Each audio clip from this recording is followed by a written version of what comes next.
David De Angelis presents The Power of Concentration by Theron Q Dumont. Digitally narrated using the voice of Edward Herman. Introduction. We all know that in order to accomplish a certain thing, we must concentrate. It is of the utmost value to learn how to concentrate. To make a success of anything, you must be able to concentrate your entire thought upon the idea you are working out. Do not become discouraged if you are unable to hold your thought on the subject very long at first. There are very few that can. It seems a peculiar fact that it is easier to concentrate on something that is not good for us than on something that is beneficial. This tendency is overcome when we learn to concentrate consciously. If you will just practice a few concentration exercises each day, you will find you will soon develop this wonderful power. Success is assured when you are able to concentrate, for you are then able to utilize for your good all constructive thoughts and shut out all the destructive ones. It is of the greatest value to be able to think only that which will be beneficial. Did you ever stop to think what an important part your thoughts, concentrated thoughts, play in your life? This book shows their far-reaching and all-abiding effects. These lessons you will find very practical. The exercises I have thoroughly tested. They are arranged so that you will notice an improvement from the very start, and this will give you encouragement.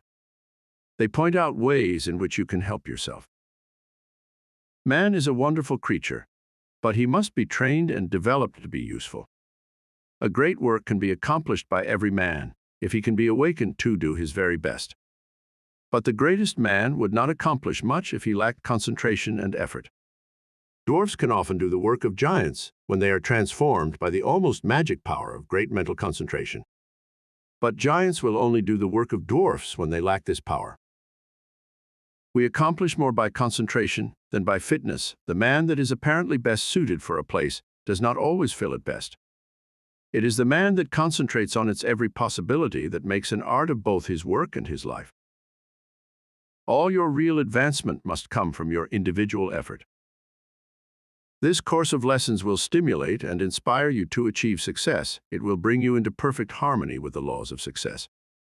It will give you a firmer hold on your duties and responsibilities. The methods of thought concentration given in this work, if put into practice, will open up interior avenues that will connect you with the everlasting laws of being and their exhaustless foundation of unchangeable truth. As most people are very different, it is impossible to give instructions that will be of the same value to all. The author has endeavored in these lessons to awaken that within the soul, which perhaps the book does not express. So study these lessons as a means of awakening and training that which is within yourself. Let all your acts and thoughts have the intensity and power of concentration. To really get the full benefit of these lessons, you should read a page, then close the book and thoughtfully recall its ideas. If you will do this, you will soon cultivate a concentrated mental habit, which will enable you to read with ordinary rapidity and remember all that you read. Lesson 1. Concentration finds the way. Everyone has two natures. One wants us to advance, and the other wants to pull us back. The one that we cultivate and concentrate on decides what we are at the end. Both natures are trying to gain control. The will alone decides the issue. A man, by one supreme effort of the will, may change his whole career and almost accomplish miracles. You may be that man. You can be if you will to be, for will can find a way or make one. I could easily fill a book of cases where men plodding along in a matter-of-fact way were all at once aroused, and as if awakening from a slumber, they developed the possibilities within them, and from that time on were different persons.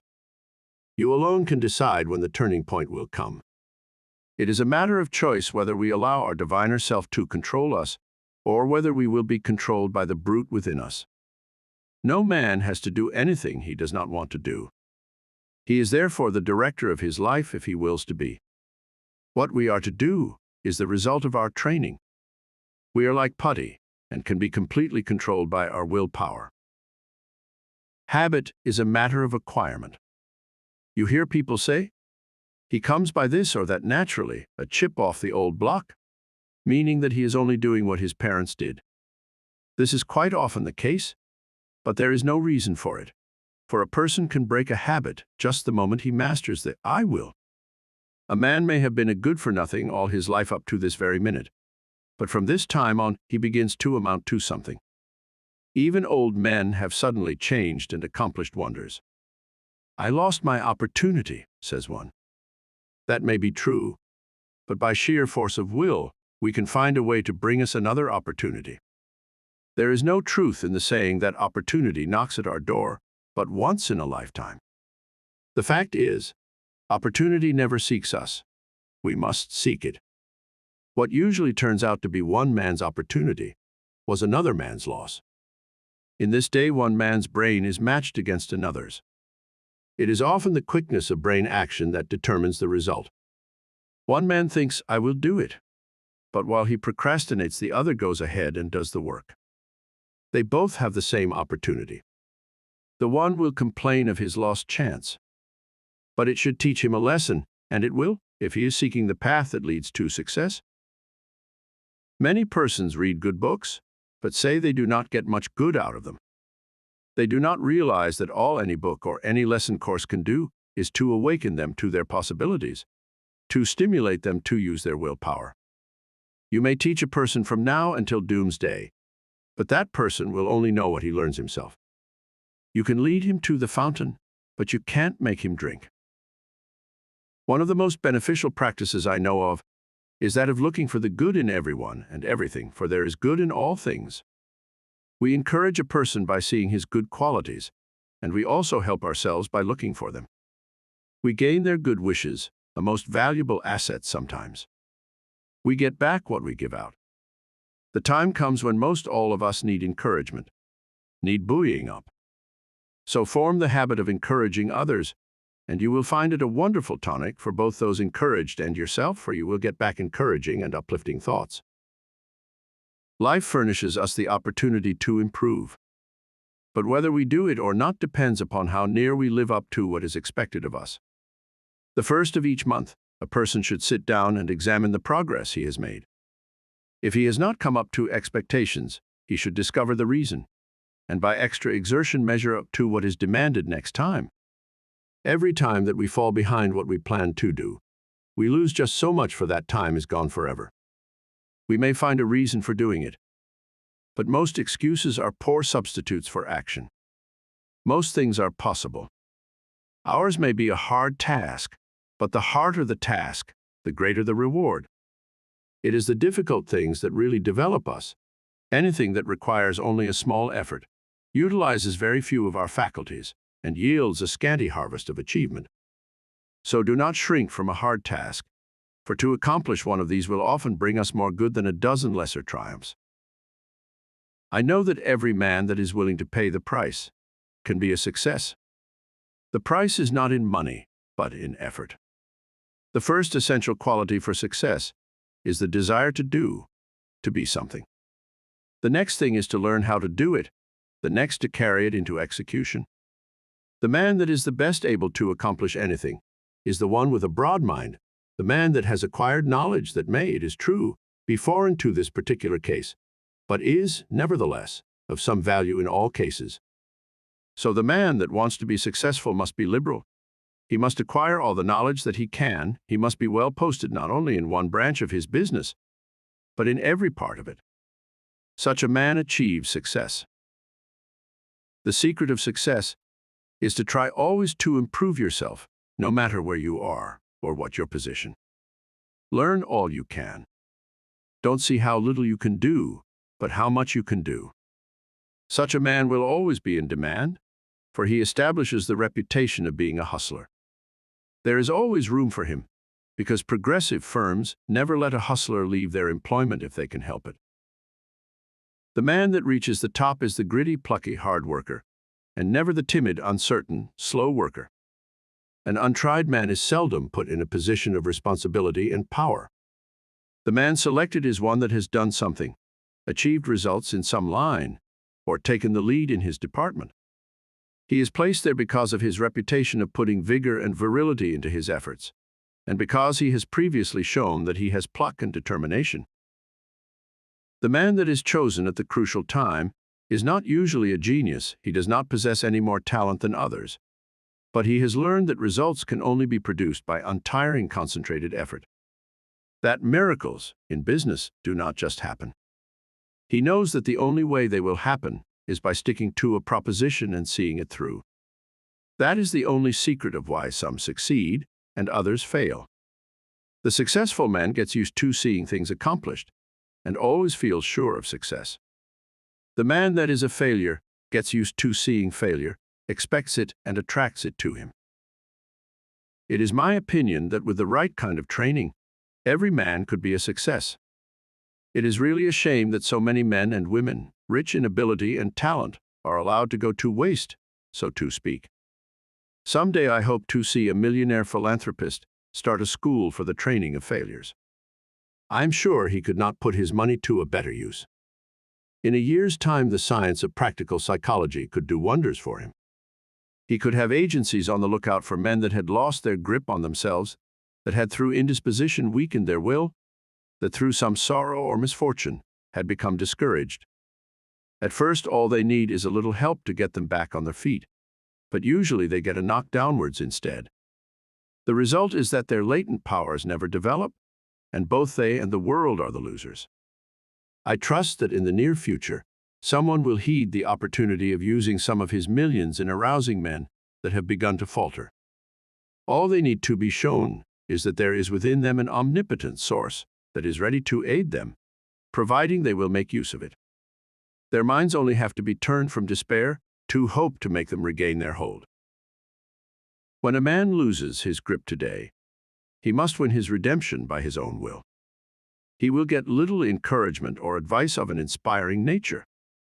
He must usually regain the right road alone. He must stop dissipating his energies and turn his attention to building a useful career. Today we must conquer our weakening tendencies alone. Don't expect anyone to help you. Just take one big brace, make firm resolutions, and resolve to conquer your weaknesses and vices. Really, none can do this for you. They can encourage you, that is all. I can think of nothing but lack of health that should interfere with one becoming successful. There is no other handicap that you should not be able to overcome. To overcome a handicap, all that it is necessary to do is to use more determination and grit and will. The man with grit and will may be poor today and wealthy in a few years. Willpower is a better asset than money. Will carry you over chasms of failure, if you but give it the chance. The men that have risen to the highest positions have usually had to gain their victories against big odds. Think of the hardships many of our inventors have gone through before they became a success. Usually they have been very much misunderstood by relatives and friends. Very often they did not have the bare necessities of life, yet by sheer determination and resolute courage, they managed to exist somehow, until they perfected their inventions, which afterwards greatly helped in bettering the condition of others. Everyone really wants to do something, but there are few that will put forward the needed effort to make the necessary sacrifice to secure it. There is only one way to accomplish anything, and that is to go ahead and do it. A man may accomplish almost anything today if he just sets his heart on doing it and lets nothing interfere with his progress. Obstacles are quickly overcome by the man that sets out to accomplish his heart's desire. The bigger the man, the smaller the obstacle appears. The smaller the man, the greater the obstacle appears. Always look at the advantage you gain by overcoming obstacles, and it will give you the needed courage for their conquest. Do not expect that you will always have easy sailing. Parts of your journey are likely to be rough. Don't let the rough places put you out of commission. Keep on with the journey. Just the way you weather the storm shows what material you are made of. Never sit down and complain of the rough places, but think how nice the pleasant stretches were. View with delight the smooth plains that are in front of you. Do not let a setback stop you. Think of it as a mere incident that has to be overcome before you can reach your goal. Lesson 2. The self-mastery. Self-direction power of concentration. Man, from a psychological standpoint of development, is not what he should be. He does not possess the self-mastery, the self-directing power of concentration that is his by right. He has not trained himself in a way to promote his self-mastery. Every balanced mind possesses the faculties whose chief duties are to engineer, direct, and concentrate the operations of the mind, both in a mental and physical sense. Man must learn to control not only his mind, but his bodily movements. When the controlling faculties, autonomic, are in an untrained condition, the impulses, passions, emotions, thoughts, actions, and habits of the person suffer from lack of regulation, and the procedure of mental concentration is not good, not because the mind is necessarily weak in the autonomic department of the faculties, but because the mind is not properly trained. When the self-regulating faculties are not developed, the impulses, appetites, emotions, and passions have full swing to do as they please, and the mind becomes impulsive, restless, emotional, and irregular in its action. This is what makes mental concentration poor. When the self-guiding faculties are weak in development, the person always lacks the power of mental concentration. Therefore, you cannot learn to concentrate until you develop those very powers that qualify you to be able to concentrate. So if you cannot concentrate, one of the following is the cause. 1. Deficiency of the motor centers. 2. An impulsive and emotional mind. 3. An untrained mind. The last fault can soon be removed by systematic practice. It is easiest to correct. The impulsive and emotional state of mind can best be corrected by restraining anger, passion and excitement, hatred, strong impulses, intense emotions, fretfulness, etc. It is impossible to concentrate when you are in any of these excited states.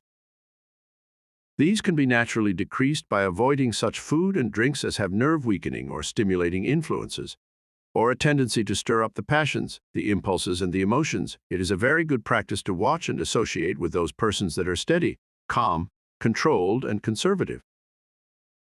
Correcting the deficiency of the motor centers is harder because as the person's brain is undeveloped, he lacks willpower. To cure this takes some time. Persons so afflicted may benefit by reading and studying my course, The Mastermind. Many have the idea that when they get into a negative state, they are concentrating, but this is not so. They may be meditating, though not concentrating. Those that are in a negative state a good deal of the time cannot, as a rule, concentrate very well. They develop instead abstraction of the mind, or absence of mind. Their power of concentration becomes weaker, and they find it difficult to concentrate on anything. They very often injure the brain if they keep up this state. To be able to concentrate, you must possess strength of mind. The person that is feeble-minded cannot concentrate his mind because of lack of will. The mind that cannot center itself on a special subject or thought is weak. Also, the mind that cannot draw itself from a subject or thought is weak. But the person that can center his mind on any problem, no matter what it is, and remove any unharmonious impressions, has strength of mind. Concentration, first, last, and all the time, means strength of mind. Through concentration, a person is able to collect and hold his mental and physical energies at work. A concentrated mind pays attention to thoughts, words, acts, and plans.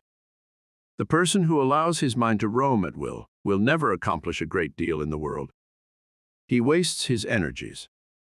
If you work, think, talk, and act aimlessly, and allow your brain to wander from your subject to foreign fields, you will not be able to concentrate. You concentrate at the moment when you say, I want to, I can, I will. Some mistakes some people make. If you waste your time reading sensational stories or worthless newspaper items, you excite the impulsive and the emotional faculties, and this means you are weakening your power of concentration. You will not be a free engineer, able to pilot yourself to success. Concentration of the mind can only be developed by watching yourself closely. All kinds of development commence with close attention. You should regulate your every thought and feeling. When you commence to watch yourself and your own acts, and also the acts of other people, you use the faculties of autonomy, and as you continue to do so, you improve your faculties, until in time you can engineer your every thought, wish, and plan. To be able to focalize the mind on the object at hand in a conscious manner leads to concentration. Only the trained mind can focalize. To hold a thought before it until all the faculties shall have had time to consider that thought is concentration. The person that cannot direct his thoughts, wishes, plans, resolutions, and studies cannot possibly succeed to the fullest extent. The person that is impulsive one moment and calm the next has not the proper control over himself. He is not a master of his mind, nor of his thoughts, feelings, and wishes. Such a person cannot be a success. When he becomes irritated, he irritates others and spoils all chances of any concern doing their best. But the person that can direct his energies and hold them at work in a concentrated manner controls his every work and act, and thereby gains power to control others. He can make his every move serve a useful end, and every thought a noble purpose. In this day, the man that gets excited and irritable should be looked upon as an undesirable person.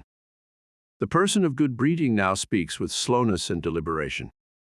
He is cultivating more and more of a reposeful attitude. He is consciously attentive and holds his mind to one thing at a time. He shuts out everything else. When you are talking to anyone, give him your soul and undivided attention. Do not let your attention wander or be diverted. Give no heed to anything else, but make your will and intellect act in unison. Start out in the morning and see how self-poised you can remain all day.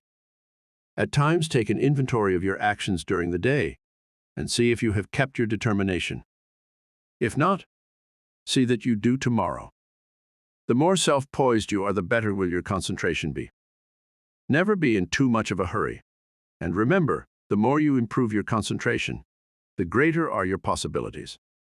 Concentration means success because you are better able to govern yourself and centralize your mind. You become more in earnest in what you do, and this almost invariably improves your chances for success. When you are talking to a person, have your own plans in mind. Concentrate your strength upon the purpose you are talking about. Watch his every move, but keep your own plans before you. Unless you do, you will waste your energy and not accomplish as much as you should. I want you to watch the next person you see that has the reputation of being a strong character, a man of force. Watch and see what a perfect control he has over his body. Then I want you to watch just an ordinary person. Notice how he moves his eyes, arms, fingers. Notice the useless expenditure of energy. These movements all break down the vital cells and lessen the person's power in vital and nerve directions. It is just as important for you to conserve your nervous forces as it is the vital forces. As an example, we see an engine going along the track very smoothly. Someone opens all the valves and the train stops. It is the same with you. If you want to use your full amount of steam, you must close your valves and direct your power of generating mental steam toward one end. Center your mind on one purpose, one plan, one transaction. There is nothing that uses up nerve force so quickly as excitement. This is why an irritable person is never magnetic. He is never admired or loved. He does not develop those finer qualities that a real gentleman possesses. Anger, sarcasm, and excitement weaken a person in this direction. The person that allows himself to get excited will become nervous in time because he uses up his nerve forces and his vital energies. The person that cannot control himself and keep from becoming excited cannot concentrate. When the mind can properly concentrate, all the energy of every microscopic cell is directed into one channel, and then there is a powerful personal influence generated. Everyone possesses many millions of little trembling cells, and each one of these has a center where life and energy are stored up and generated. If this energy is not wasted but conserved and controlled, this person is influential. But when it is the opposite, he is not influential or successful. Just as it is impossible for a steam engine to run with all its valves open, so is it impossible for you to waste your energy and run at your top speed. Each neuron in the gray layers of the brain is a psychic center of thought and action. Each one is pulsating an intelligent force of some kind, and when this force, your thoughts and motions, are kept in check by a conservative, systematic, and concentrated mind, the result will be magnetism, vitality, and health. The muscles, bones, ligaments, feet, hands and nerves, etc., are agents for carrying out the mandates of the mind. The sole purpose of the volitional faculties is to move the physical mechanism as the energy travels along the wires of nerves and muscles. Just for that reason, if you throw a voluntary control over these messages, impulses, thoughts, emotions, physical movements, and over these physical instruments, you develop your faculties of self-mastery, and to the extent you succeed here in proportion, will you develop the power of concentration. Any exercise or work that excites the mind, stimulates the senses, calls the emotions and appetites into action, confuses, terrifies or emotionalizes, weakens the power of concentration. This is why all kind of excitement is bad. This is the reason why persons who drink strong drinks, who allow themselves to get into fits of temper, who fight, who eat stimulating food, who sing and dance and thus develop their emotions, who are sudden, vehement and emotional, lack the power to concentrate. But those whose actions are slower and directed by their intelligence develop concentration. Sometimes dogmatic, willful, excitable persons can concentrate, but it is spasmodic, erratic concentration instead of controlled and uniform concentration. Their energy works by spells. Sometimes they have plenty, other times very little. It is easily excited, easily wasted. The best way to understand it is to compare it with the discharge of a gun. If the gun goes off when you want it to, it accomplishes the purpose. But if it goes off before you are ready for it, you will not only waste ammunition, but it is also likely to do some damage. That is just what most persons do. They allow their energy to explode, thus not only wasting it, but endangering others. They waste their power, their magnetism, and so injure their chance of success. Such persons are never well liked and never will be until they gain control over themselves. It will be necessary for them to practice many different kinds of concentration exercises, and to keep them up for some time. They must completely overcome their sudden, erratic thoughts and regulate their emotions and movements. They must from morning to night train the mind to be steady and direct and keep the energies at work. The lower area of the brain is the storehouse of the energy. Most all persons have all the dynamic energy they need if they would concentrate it. They have the machine, but they must also have the engineer, or they will not go very far. The engineer is the self-regulating, directing power.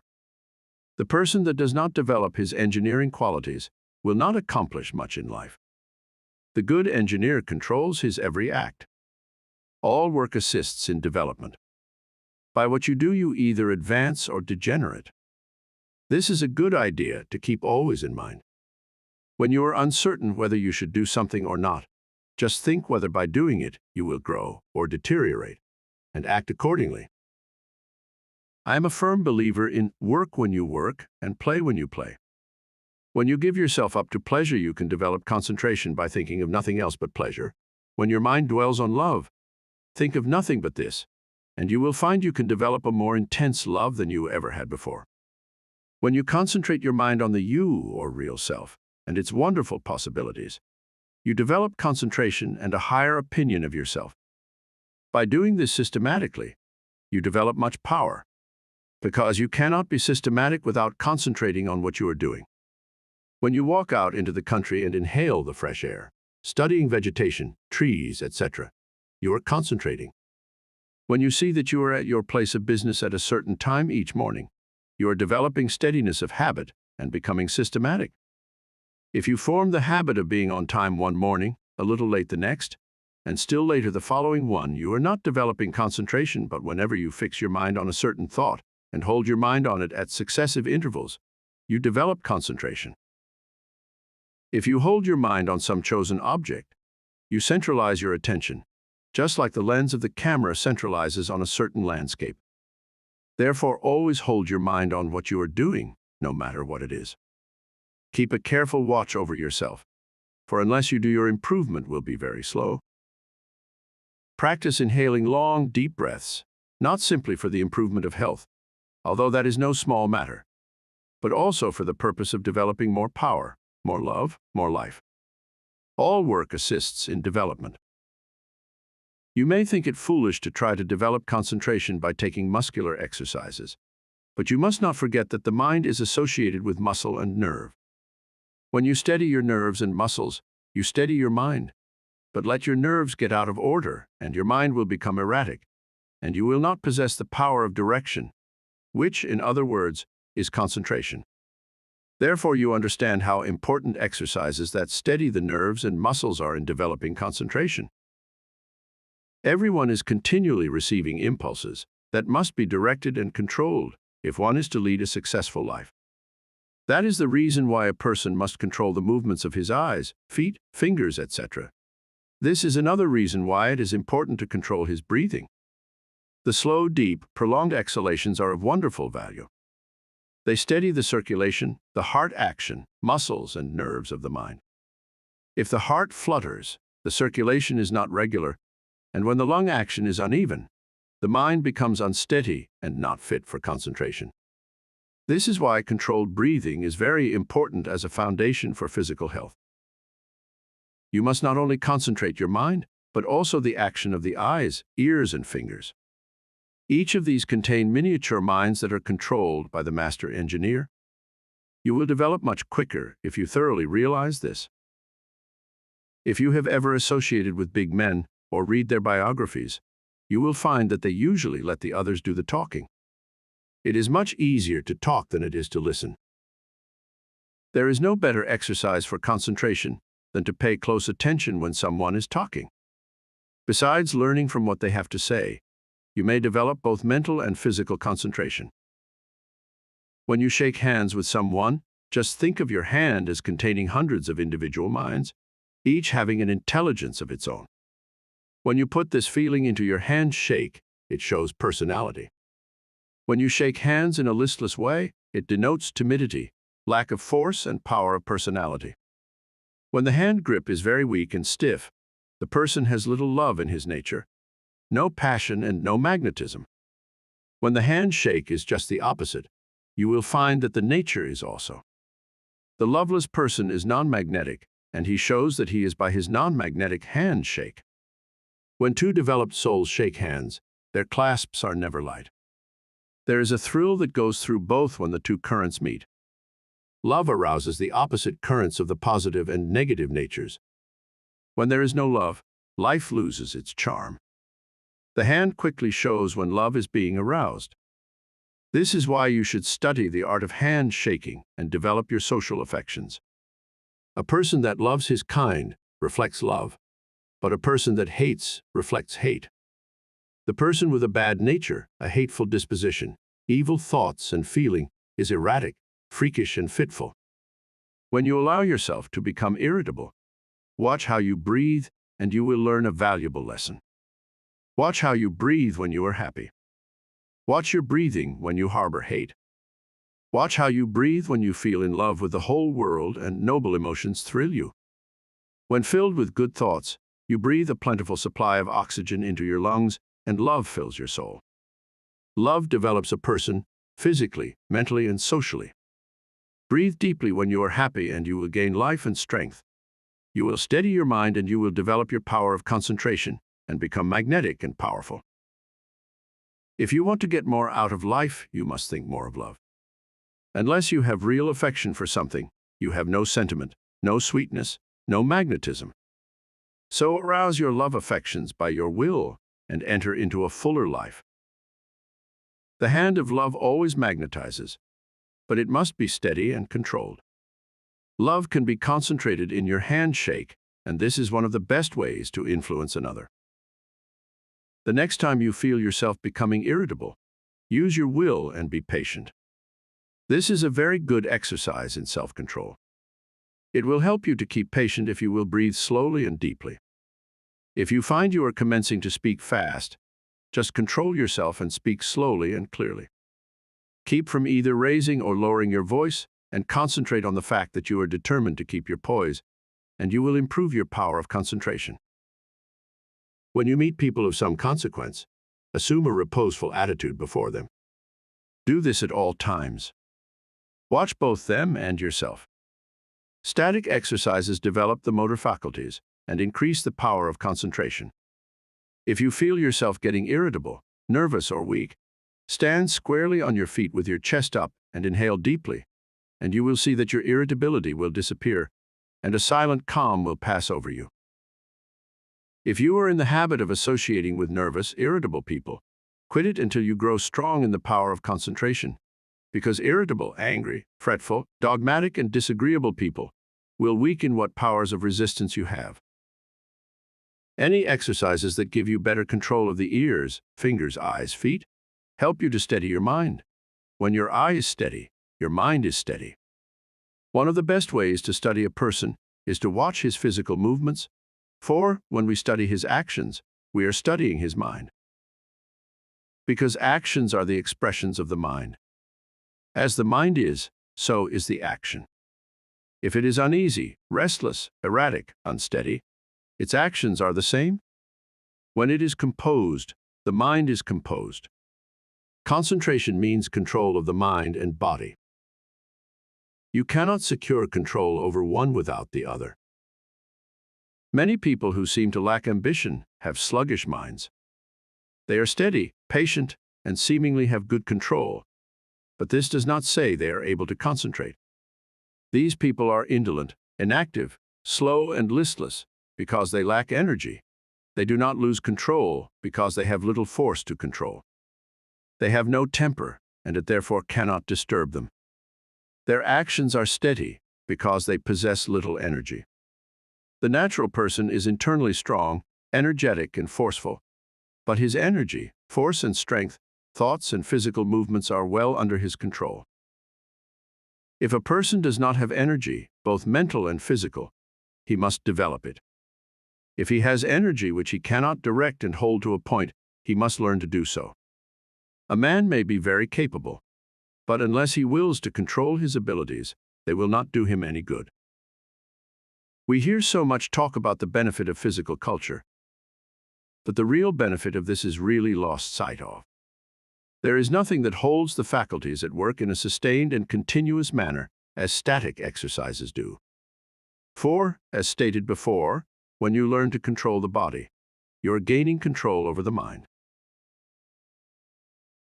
Lesson 3. How to gain what you want through concentration. The ignorant person may say, "How can you get anything by merely wanting it?" I say that through concentration, you can get anything you want. Every desire can be gratified, but whether it is, will depend upon you concentrating to have that desire fulfilled. Merely wishing for something will not bring it. Wishing you had something shows a weakness and not a belief that you will really get it. So never merely wish, as we are not living in a fairy age. You use up just as much brain force in vain imaginings as you do when you think of something worthwhile. Be careful of your desires, make a mental picture of what you want, and set your will to this until it materializes. Never allow yourself to drift without helm or rudder. Know what you want to do, and strive with all your might to do it, and you will succeed. Feel that you can accomplish anything you undertake. Many undertake to do things, but feel when they start they are going to fail, and usually they do. I will give an illustration. A man goes to a store for an article.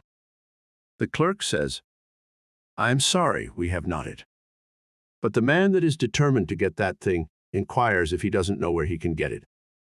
Again receiving an unsatisfactory answer, the determined buyer consults the manager, and finally he finds where the article can be bought. That is the whole secret of concentrating on getting what you want. And remember, your soul is the center of all power, and you can accomplish what you will too. "I'll find a way or make one," is the spirit that wins. I know a man that is now head of a large bank. He started there as a messenger boy. His father had a button made for him with a P on it and put it on his coat.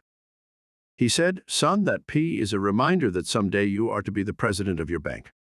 I want you to keep this thought in your mind. Every day do something that will put you nearer your goal." Each night after supper he would say, "Son, what did you do today?" In this way the thought was always kept in mind. He concentrated on becoming president of that bank, and he did. His father told him never to tell anyone what that P stood for. A good deal of fun was made of it by his associates, and they tried to find out what it stood for. But they never did until he was made president, and then he told the secret. Don't waste your mental powers in wishes. Don't dissipate your energies by trying to satisfy every whim. Concentrate on doing something really worthwhile. The man that sticks to something is not the man that fails. Power to him who power exerts. Emerson. Success today depends largely on concentrating on the interior law of force, for when you do this, you awaken those thought powers or forces, which, when used in business, ensures permanent results. Until you are able to do this, you have not reached your limit in the use of your forces. This great universe is interwoven with myriads of forces. You make your own place, and whether it is important depends upon you. Through the indestructible and unconquerable law, you can in time accomplish all right things, and therefore do not be afraid to undertake whatever you really desire to accomplish and are willing to pay for in effort. Anything that is right is possible. That which is necessary will inevitably take place. If something is right, it is your duty to do it, though the whole world thinks it to be wrong. God and one are always a majority, or in plain words, that omnipotent interior law which is God, and the organism that represents you is able to conquer the whole world if your cause is absolutely just. Don't say, "I wish I was a great man." You can do anything that is proper and you want to do. Just say, "You can." You will. You must. Just realize this, and the rest is easy. You have the latent faculties and forces to subdue anything that tries to interfere with your plans. Let the troubles and responsibilities of life come thick and fast. I am ready for them. My soul is unconquerable. I represent the infinite law of force, or of all power. This God within is my all-sufficient strength and ever-present help in time of trouble. The more difficulties, the greater its triumphs through me. The harder my trials, the faster I go in the development of my inherent strength. Let all else fail me. This interior reliance is all-sufficient. The right must prevail. I demand wisdom and power to know and follow the right. My higher self is all-wise. I now draw nearer to it. Lesson 4. Concentration, the silent force that produces results in all business. I want you first to realize how powerful thought is. A thought of fear has turned a person's hair gray in a night. A prisoner condemned to die was told that if he would consent to an experiment and lived through it, he would be freed. He consented. They wanted to see how much blood a person could lose and still live. They arranged that blood would apparently drop from a cut made in his leg. The cut made was very slight, from which practically no blood escaped. The room was darkened, and the prisoner thought the dropping he heard was really coming from his leg. The next morning he was dead through mental fear. The two above illustrations will give you a little idea of the power of thought. To thoroughly realize the power of thought is worth a great deal to you. Through concentrated thought power, you can make yourself whatever you please. By thought, you can greatly increase your efficiency and strength. You are surrounded by all kinds of thoughts, some good, others bad, and you are sure to absorb some of the latter if you do not build up a positive mental attitude. If you will study the needless moods of anxiety, worry, despondency, discouragement, and others that are the result of uncontrolled thoughts, you will realize how important the control of your thoughts are. Your thoughts make you what you are. When I walk along the street and study the different people's faces, I can tell how they spent their lives. It all shows in their faces, just like a mirror reflects their physical countenances. In looking in those faces, I cannot help thinking how most of the people you see have wasted their lives. The understanding of the power of thought will awaken possibilities within you that you never dreamed of. Never forget that your thoughts are making your environment, your friends, and as your thoughts change, these will also. Is this not a practical lesson to learn? Good thoughts are constructive. Evil thoughts are destructive. The desire to do right carries with it a great power. I want you to thoroughly realize the importance of your thoughts and how to make them valuable, to understand that your thoughts come to you over invisible wires and influence you. If your thoughts are of a high nature, you become connected with people of the same mental caliber, and you are able to help yourself. If your thoughts are tricky, you will bring tricky people to deal with you, who will try to cheat you. If your thoughts are right kind, you will inspire confidence in those with whom you are dealing. As you gain the goodwill of others, your confidence and strength will increase. You will soon learn the wonderful value of your thoughts and how serene you can become, even when circumstances are the most trying.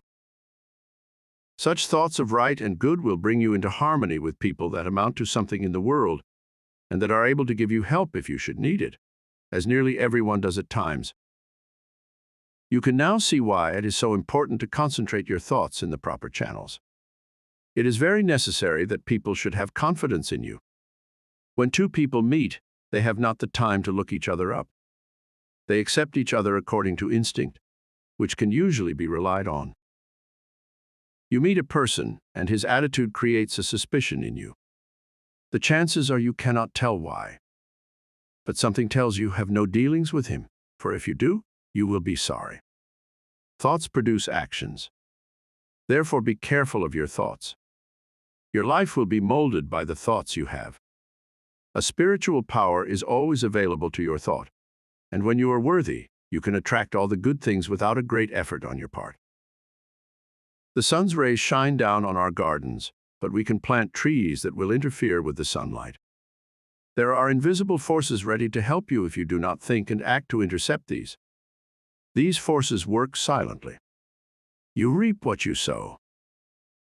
You have concentrated within powers that, if developed, will bring you happiness greater than you can even imagine. Most people go rushing through life, literally driving away the very things they seek. By concentration, you can revolutionize your life, accomplish infinitely more, and without a great effort. Look within yourself and you will find the greatest machine ever made. How to speak wisely. In order to speak wisely, you must secure at least a partial concentration of the faculties and forces upon the subject at hand. Speech interferes with the focusing powers of the mind as it withdraws the attention to the external, and therefore is hardly to be compared with that deep silence of the subconscious mind, where deep thoughts and the silent forces of high potency are evolved. It is necessary to be silent before you can speak wisely. The person that is really alert and well poised and able to speak wisely under trying circumstances is the person that has practiced in the silence. Most people do not know what the silence is and think it is easy to go into the silence, but this is not so. In the real silence, we become attached to that interior law, and the forces become silent, because they are in a state of high potency, or beyond the vibratory sounds to which our external ears are attuned. He who desires to become above the ordinary should open up for himself the interior channels, which lead to the absolute law of the omnipotent. You can only do this by persistently and intelligently practicing thought concentration. Hold the thought. In silence, I will allow my higher self to have complete control. I will be true to my higher self. I will live true to my conception of what is right. I realize that it is to my self-interest to live up to my best. I demand wisdom so that I may act wisely for myself and others. In the next chapter, one will tell you of the mysterious law, which links all humanity together by the powers of cooperative thought, and chooses for us companionship and friends. Lesson 5. How concentrated thought links all humanity together. It is within your power to gratify your every wish. Success is the result of the way you think. I will show you how to think to be successful. The power to rule and attract success is within yourself. The barriers that shut these off from you are subject to your control. You have unlimited power to think, and this is the link that connects you with your omniscient source. Success is the result of certain moods of mind or ways of thinking. These moods can be controlled by you and produced at will. You have been evolved to what you are from a lowly atom, because you possess the power to think. This power will never leave you, but will keep urging you on until you reach perfection. As you evolve, you create new desires, and these can be gratified. The power to rule lies within you. The barriers that keep you from ruling are also within you. These are the barriers of ignorance. Concentrated thought will accomplish seemingly impossible results and make you realize your fondest ambitions. At the same time that you break down barriers of limitation, new ambitions will be awakened. You begin to experience conscious thought constructions. If you will just realize that through deep concentration you become linked with thoughts of omnipotence, you will kill out entirely your belief in your limitations, and at the same time will drive away all fear and other negative and destructive thought forces which constantly work against you. In the place of these, you will build up a strong assurance that your every venture will be successful. When you learn thus how to concentrate and reinforce your thought, you control your mental creations, they in turn help to mold your physical environment, and you become the master of circumstances and the ruler of your kingdom. It is just as easy to surround your life with what you want as it is with what you don't want. It is a question to be decided by your will. There are no walls to prevent you from getting what you want, providing you want what is right. If you choose something that is not right, you are in opposition to the omnipotent plans of the universe and deserve to fail. But if you will base your desires on justice and goodwill, you avail yourself of the helpful powers of universal currents, and instead of having a handicap to work against, can depend upon ultimate success, though the outward appearances may not at first be bright. Never stop to think of temporary appearances, but maintain an unfaltering belief in your ultimate success. Make your plans carefully and see that they are not contrary to the tides of universal justice. The main thing for you to remember is to keep at bay the destructive and opposing forces of fear and anger and their satellites. There is no power so great as the belief which comes from the knowledge that your thought is in harmony with the divine laws of thought and the sincere conviction that your cause is right. You may be able seemingly to accomplish results for a time, even if your cause is unjust, but the results will be temporary, and in time, you will have to tear down your thought edifice and build on the true foundation of right. Plans that are not built on truth produce discordant vibrations and are therefore self-destructive. Never try to build until you can build right. It is a waste of time to do anything else. You may temporarily put aside your desire to do right, but its true vibrations will interfere with your unjust plans until you are forced back into righteous paths of power. All just causes succeed in time, though temporarily they may fail. So if you should face the time when everything seems against you, quiet your fears, drive away all destructive thoughts, and uphold the dignity of your moral and spiritual life. Where there is a will, there is a way. The reason this is so is that the will can make a way if given the chance to secure the assistance of aiding forces. The more it is developed, the higher the way to which it will lead. When everything looks gloomy and discouraging, then is the time to show what you are made of by rejoicing that you can control your moods, by making them as calm, serene, and bright as if prosperity were yours. Be faithful in sowing the thought seeds of success, in perfect trust that the sun will not cease to shine and bring a generous harvest in one season. It is not always necessary to think of the success of a venture when you are actually engaged in it. For when the body is inactive, the mind is most free to catch new ideas that will further the opportunity you are seeking. When you are actually engaged in doing something, you are thinking in the channels you have previously constructed, and the work does not have to be done over again. When you are in a negative mood, the intuitions are more active, for you are not then controlling your thoughts by the will. Everything we do should have the approval of the intuition. When you are in a negative mood, you attract thoughts of similar nature through the law of affinity. That is why it is so important to form thoughts of a success nature to attract similar ones. If you have never made a study of this subject, you may think this is all foolishness, but it is a fact that there are thought currents that unerringly bring thoughts of a similar nature. Many persons who think of failure actually attract failure by their worries, their anxieties, their overactivity. These thoughts are bound to bring failure. When you once learn the laws of thought and think of nothing but good, truth, success, you will make more progress with less effort than you ever made before. There are forces that can aid the mind that are hardly dreamed of by the average person. When you learn to believe more in the value of thought and its laws, you will be led aright, and your business gains will multiply. The following method may assist you in gaining better thought control. If you are unable to control your fears, just say to your faulty determination, "Do not falter or be afraid, for I am not really alone. I am surrounded by invisible forces that will assist me to remove the unfavorable appearances." Soon you will have more courage. The only difference between the fearless man and the fearful one is in his will, his hope. So if you lack success, believe in it, hope for it, claim it.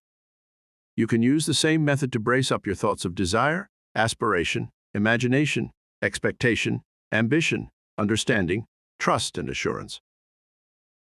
If you get anxious, angry, discouraged, undecided, or worried, it is because you are not receiving the cooperation of the higher powers of your mind. By your will, you can so organize the powers of the mind that your moods change only as you want them to, instead of as circumstances affect you. I was recently asked if I advised concentrating on what you eat or what you see while walking. My reply was that no matter what you may be doing, when in practice, think of nothing else but that act at the time. The idea is to be able to control your unimportant acts. Otherwise, you set up a habit that it will be hard to overcome, because your faculties have not been in the habit of concentrating.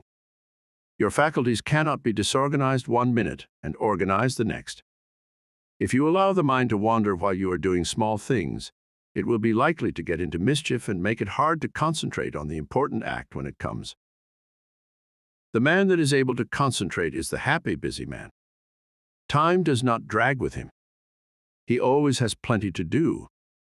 He does not have time to think over past mistakes, which would make him unhappy. If, despite our discouragement and failures, we claim our great heritage, life and truth and force, like an electric current, will permeate our lives until we enter into our birthright in eternity. The will does not act with clearness, decision, and promptness unless it is trained to do so.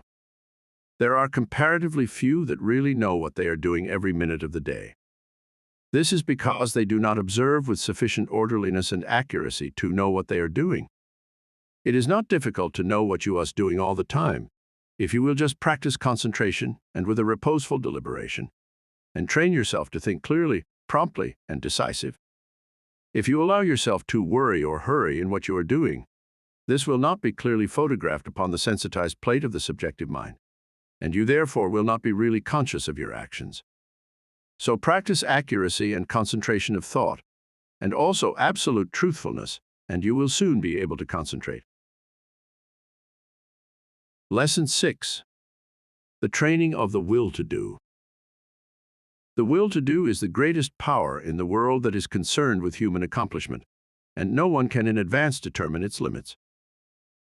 The things that we do now would have been a few ages ago impossibilities. Today the safe maxim is, all things are possible. The will to do is a force that is strictly practical, yet it is difficult to explain just what it is. It can be compared to electricity because we know it only through its cause and effects. It is a power we can direct, and to just the extent we direct it do we determine our future. Every time you accomplish any definite act, consciously or unconsciously, you use the principle of the will. You can will to do anything whether it is right or wrong, and therefore the way you use your will makes a big difference in your life. Every person possesses some will to do. It is the inner energy which controls all conscious acts. What you will to do directs your life forces. All habits, good or bad, are the result of what you will to do. You improve or lower your condition in life by what you will to do. Your will has a connection with all avenues of knowledge, all activities, all accomplishment. You probably know of cases where people have shown wonderful strength under some excitement, similar to the following. The house of a farmer's wife caught on fire. No one was around to help her move anything. She was a frail woman, and ordinarily was considered weak. On this occasion, she removed things from the house that it later took 3 men to handle. It was the will to do that she used to accomplish her task. Genius is but a will to do little things with infinite pains. Little things well done open the door of opportunity for bigger things.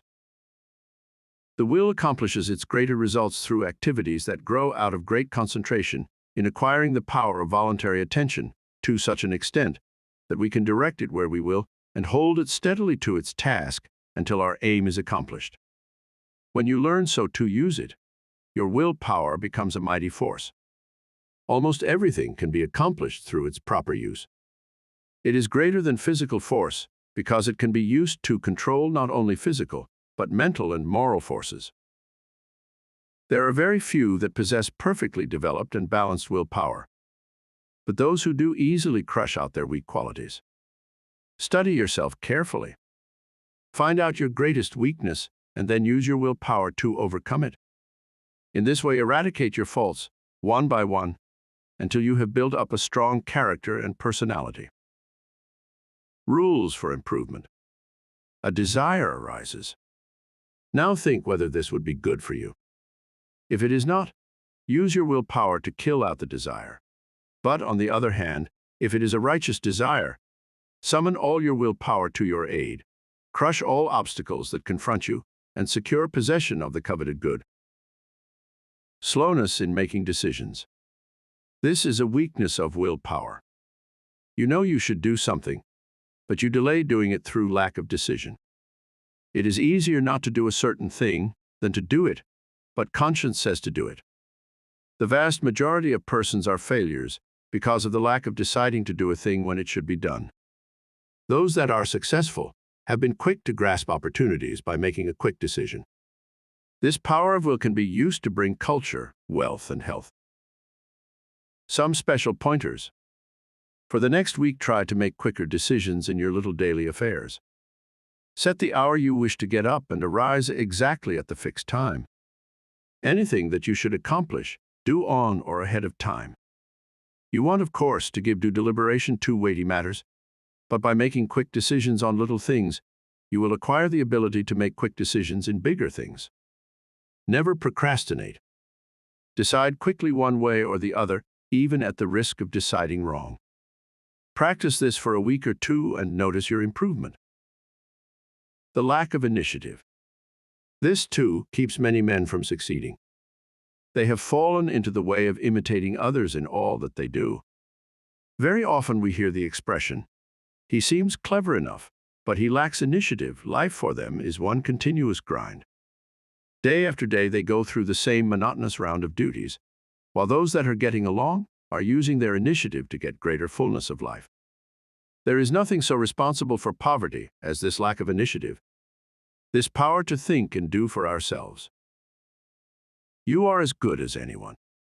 You have willpower, and if you use it, you will get your share of the luxuries of life. So use it to claim your own. Don't depend on anyone else to help you. We have to fight our own battles. All the world loves a fighter, while the coward is despised by all. Every person's problems are different, so I can only say, analyze your opportunities and conditions and study your natural abilities. Form plans for improvement and then put them into operation. Now, as I said before, don't just say, "I'm going to do so and so," but carry your plan into execution. Don't make an indefinite plan, but a definite one, and then don't give up until your object has been accomplished. Put these suggestions into practice with true earnestness, and you will soon note astonishing results, and your whole life will be completely changed. An excellent motto for one of pure motives is, "Through my willpower, I dare do what I want to." You will find this affirmation has a very strengthening effect. The spirit of perseverance. The spirit of stick-to-itiveness is the one that wins. Many go just so far and then give up, whereas, if they had persevered a little longer, they would have won out. Many have much initiative, but instead of concentrating it into one channel, they diffuse it through several, thereby dissipating it to such an extent that its effect is lost. Develop more determination, which is only the will to do, and when you start out to do something, stick to it until you get results. Of course, before starting anything, you must look ahead and see what the finish leads to. You must select a road that will lead to somewhere, rather than nowhere. The journey must be productive of some kind of substantial results. The trouble with so many young men is that they launch enterprises without any end in sight. It is not so much the start as the finish of a journey that counts. Each little move should bring you nearer the goal which you planned to reach before the enterprise began. Lack of perseverance is nothing but the lack of the will to do. It takes the same energy to say, "I will continue," as to say, "I give up." Just the moment you say the latter, you shut off your dynamo, and your determination is gone. Every time you allow your determination to be broken, you weaken it. Don't forget this. Just the instant you notice your determination beginning to weaken, concentrate on it, and by sheer willpower, make it continue on the job. Never try to make a decision when you are not in a calm state of mind. If in a quick temper, you are likely to say things you afterwards regret. In anger, you follow impulse rather than reason. No one can expect to achieve success if he makes decisions when not in full control of his mental forces. Therefore, make it a fixed rule to make decisions only when at your best. If you have a quick temper, you can quickly gain control over it by simple rule of counting backwards. To count backwards requires concentration, and you thus quickly regain a calm state. In this way, you can break the temper habit. It will do you a lot of good to think over what you said and thought the last time you were angry. Persevere until you see yourself as others see you. It would do no harm to write the scene out in story form and then sit in judgment of the character that played your part. Special instructions to develop the will to do. This is a form of mental energy, but requires the proper mental attitude to make it manifest. We hear of people having wonderful willpower, which really is wrong. It should be said that they use their willpower, while with many it is a latent force. I want you to realize that no one has a monopoly on willpower. There is plenty for all. What we speak of as willpower is but the gathering together of mental energy, the concentration power at one point. So never think of that person as having a stronger will than yours. Each person will be supplied with just that amount of willpower that he demands. You don't have to develop willpower if you constantly make use of all you have. And remember, the way in which you use it determines your fate, for your life is molded to great extent by the use you make of your will. Unless you make proper use of it, you have neither independence nor firmness. You are unable to control yourself and become a mere machine for others to use. It is more important to learn to use your will than to develop your intellect. The man that has not learned how to use his will rarely decides things for himself, but allows his resolutions to be changed by others. He fluctuates from one opinion to another, and of course does not accomplish anything out of the ordinary, while his brother with the trained will takes his place among the world's leaders. Lesson 7. The concentrated mental demand. The mental demand is the potent force in achievement. The attitude of the mind affects the expression of the face, determines action, changes our physical condition, and regulates our lives. I will not here attempt to explain the silent force that achieves results. You want to develop your mental power so you can effect the thing sought, and that is what I want to teach you. There is wonderful power and possibility in the concentrated mental demand. This, like all other forces, is controlled by laws. It can, like all other forces, be wonderfully increased by consecutive systematized effort. The mental demand must be directed by every power of the mind, and every possible element should be used to make the demand materialize. You can so intently desire a thing that you can exclude all distracting thoughts. When you practice this singleness of concentration until you attain the end sought, you have developed a will capable of accomplishing whatever you wish. As long as you can only do the ordinary things, you will be counted in the mass of mediocrity. But just as quick as you surpass others by even comparatively small measure, you are classed as one of life's successes. So, if you wish to emerge into prominence, you must accomplish something more than the ordinary man or woman. It is easy to do this if you will, but concentrate on what you desire and put forth your best effort. It is not the runner with the longest legs or the strongest muscles that wins the race, but the one that can put forth the greatest desire force. You can best understand this by thinking of an engine. The engine starts up slowly, the engineer gradually extending the throttle to the top notch. It is then keyed up to its maximum speed. The same is true of two runners. They start off together, and gradually they increase their desire to go faster. The one that has the greatest intensity of desire will win. He may outdistance the other by only a fraction of an inch, yet he gets the laurels. The men that are looked upon as the world's successes have not always been men of great physical power, nor at the start did they seem very well adapted to the conditions which encompass them. In the beginning they were not considered men of superior genius, but they won their success by their resolution to achieve results in their undertakings, by permitting no setback to dishearten them, no difficulties to daunt them. Nothing could turn them or influence them against their determination. They never lost sight of their goal. In all of us there is this silent force of wonderful power. If developed, it can overcome conditions that would seem insurmountable. It is constantly urging us on to greater achievement. The more we become acquainted with it, the better strategists we become, the more courage we develop, and the greater the desire within us for self-expression in activity along many lines. No one will ever be a failure if he becomes conscious of this silent force within that controls his destiny.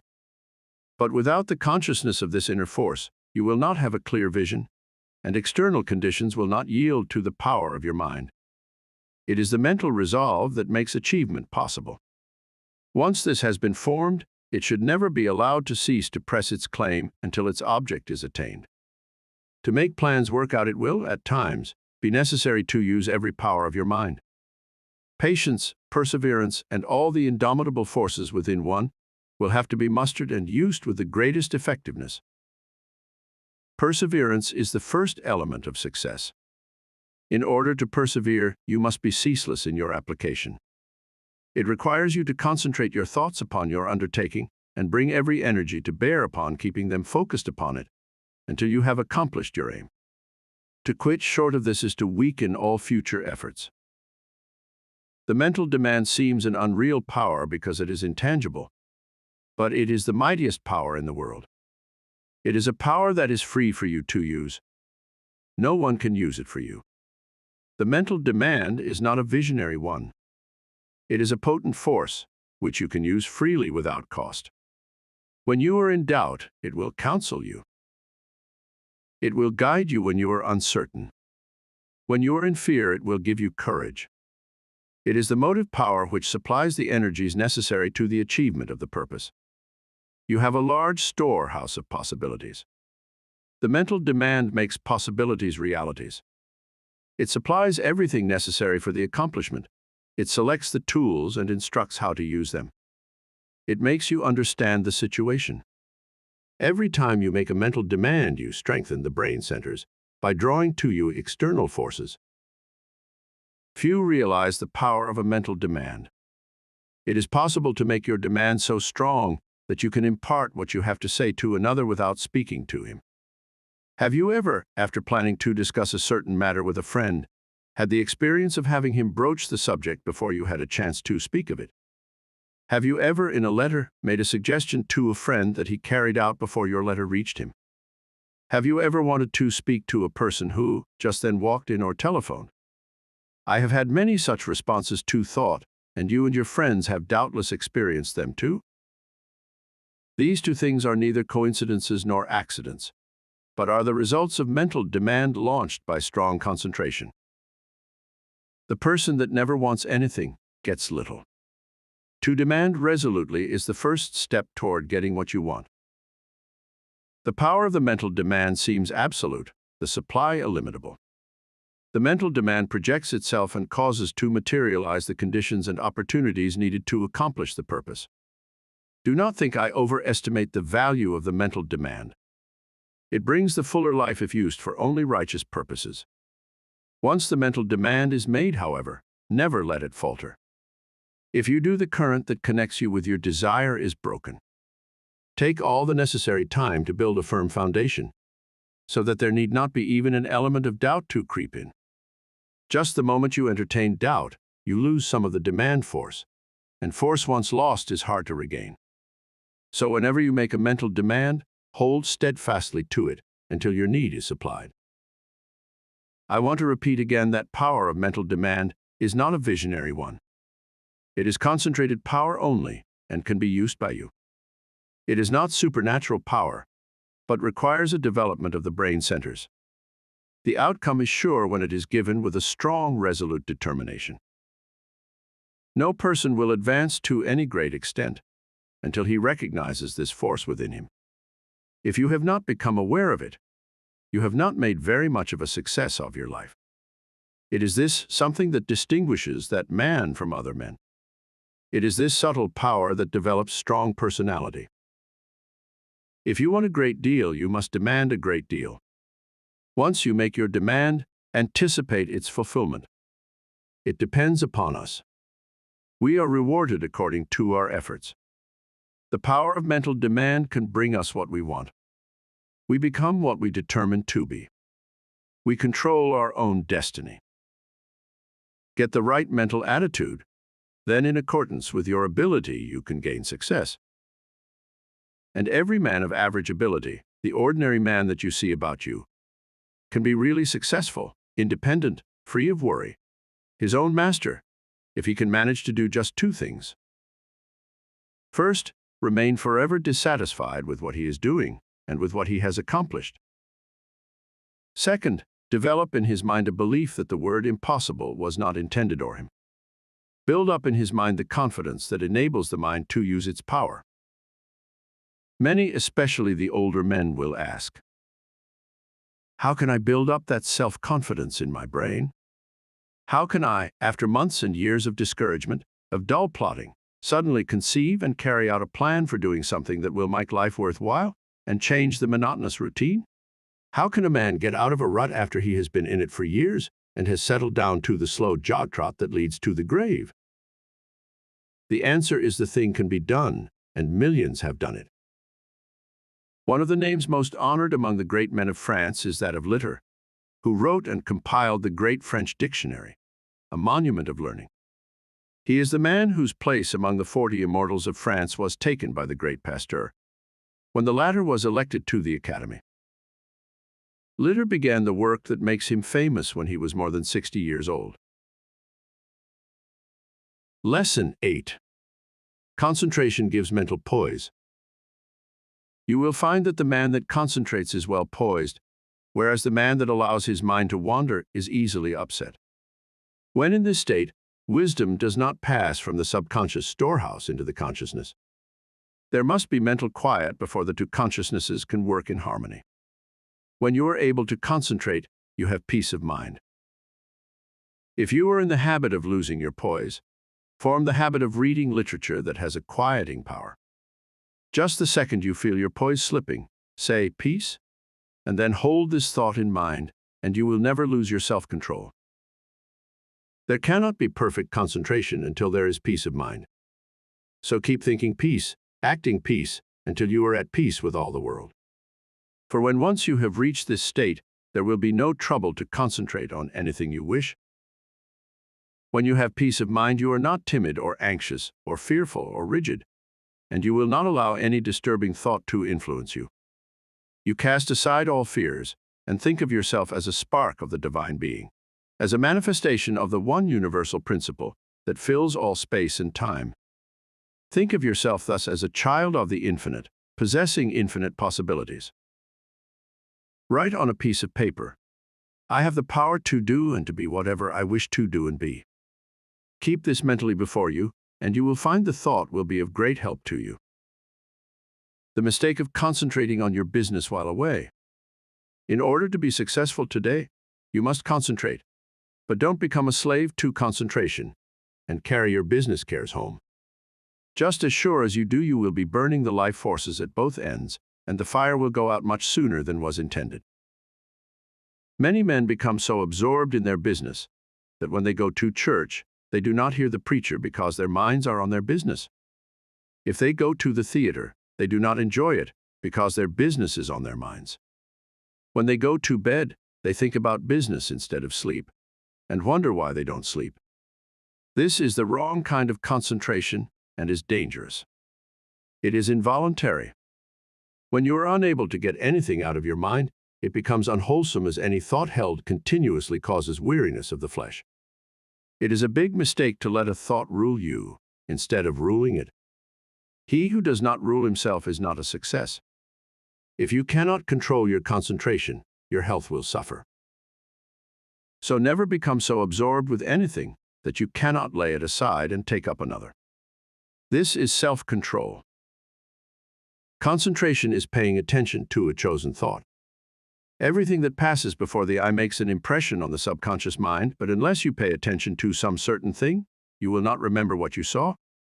For instance, if you walk down a busy street without seeing anything that attracted your particular attention, you could not recall anything you saw.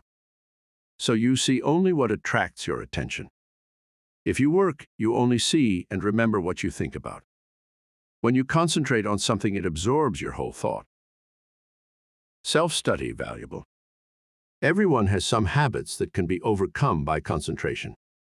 We will say, for instance, you are in the habit of complaining, or finding fault with yourself or others, or imagining that you do not possess the ability of others, or feeling that you are not as good as someone else, or that you cannot rely on yourself, or harboring any similar thoughts or thoughts of weakness. These should be cast aside, and instead thoughts of strength should be put in their place. Just remember, every time you think of yourself as being weak, in some way you are making yourself so by thinking you are. Our mental conditions make us what we are. Just watch yourself and see how much time you waste in worrying, fretting, and complaining. The more of it you do, the worse off you are. Just the minute you are aware of thinking a negative thought, immediately change to a positive one. If you start to think of failure, change to thinking of success. You have the germ of success within you. Care for it the same as the setting hen broods over the eggs, and you can make it a reality.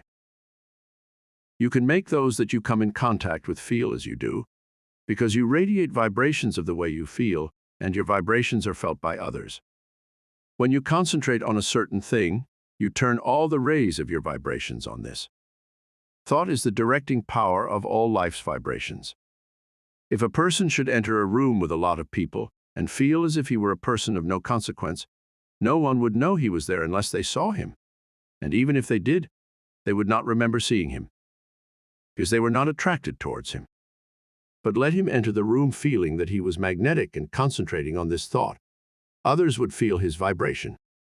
So remember, the way you feel, you can make others feel. This is the law. Make yourself a concentrated dynamo from which your thoughts vibrate to others. Then you are a power in the world.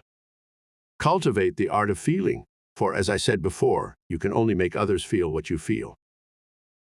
If you will study all of the great characters of history, you will find that they were enthusiastic.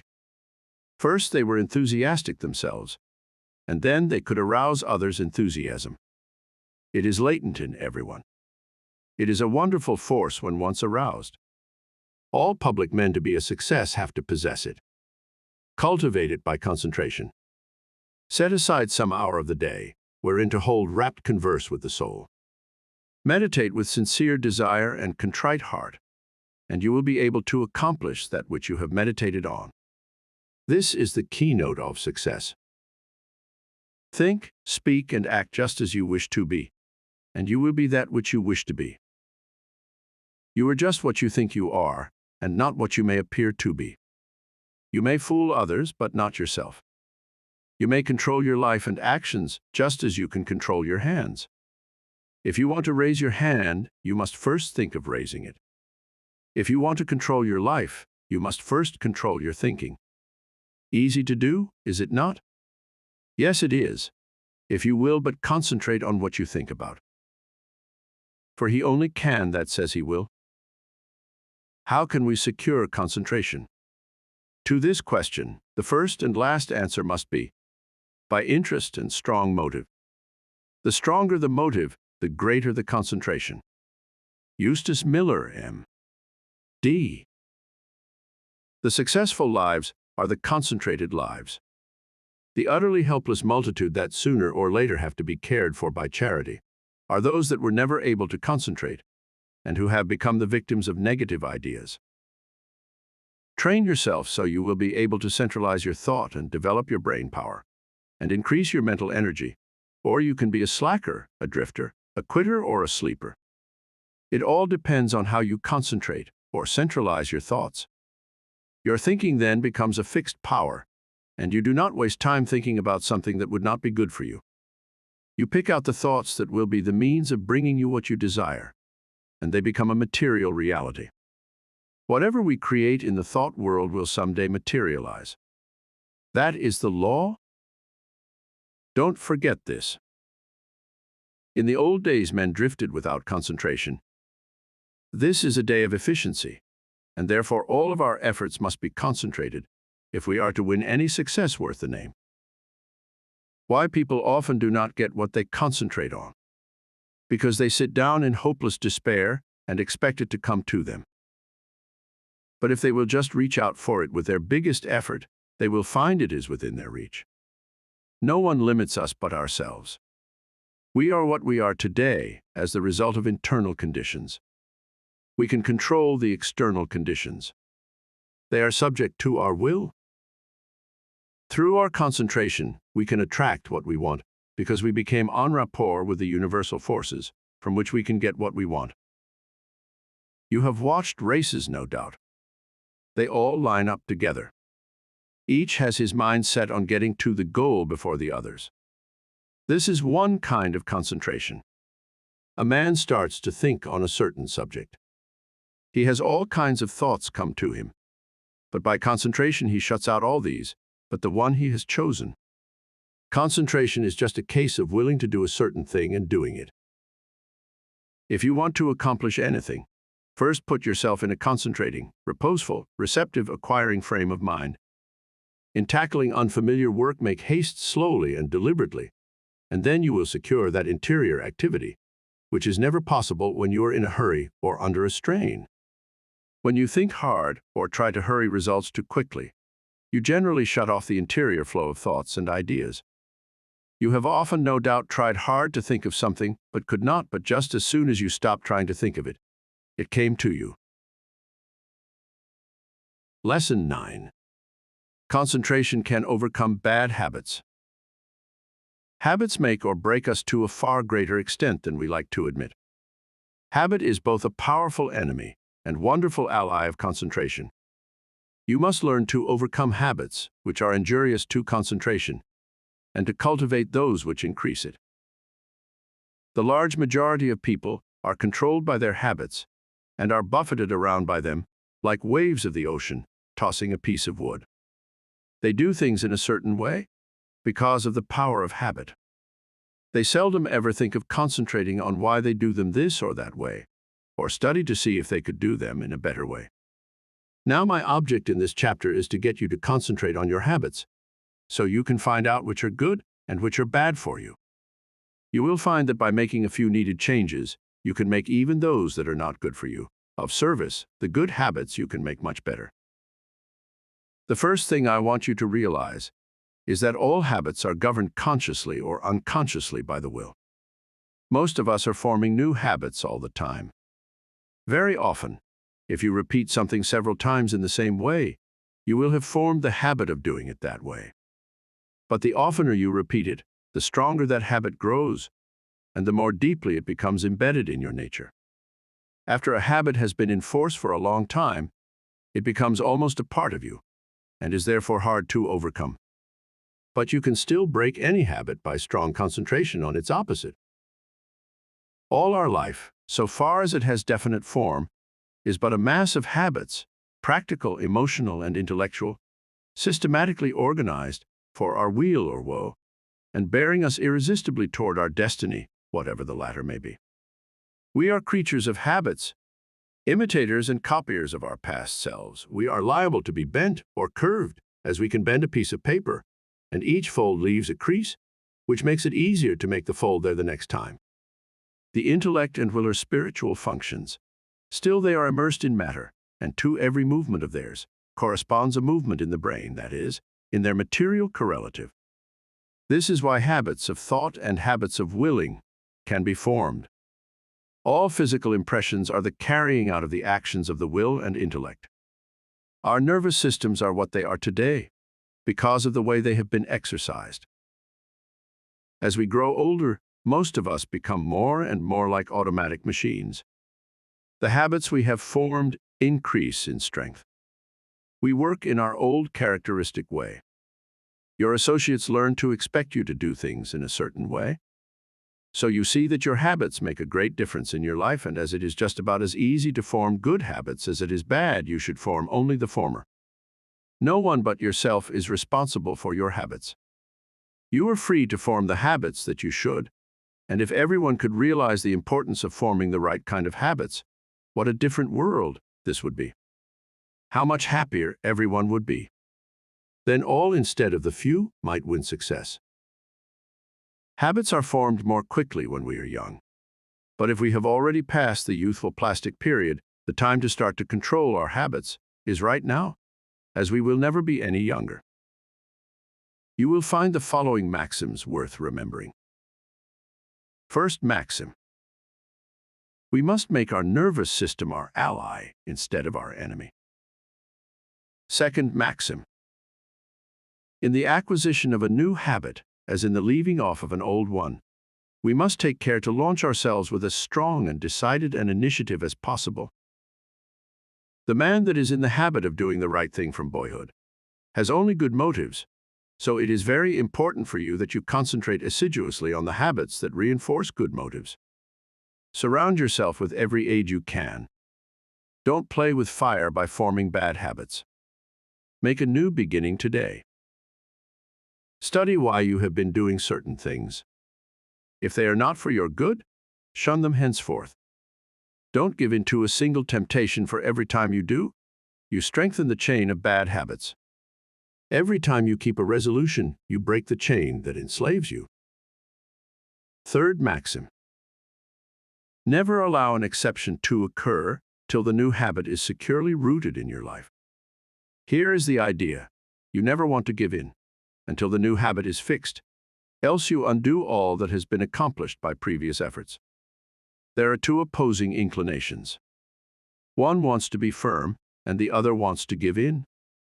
By your will you can become firm through repetition. Fortify your will to be able to cope with any and all opposition.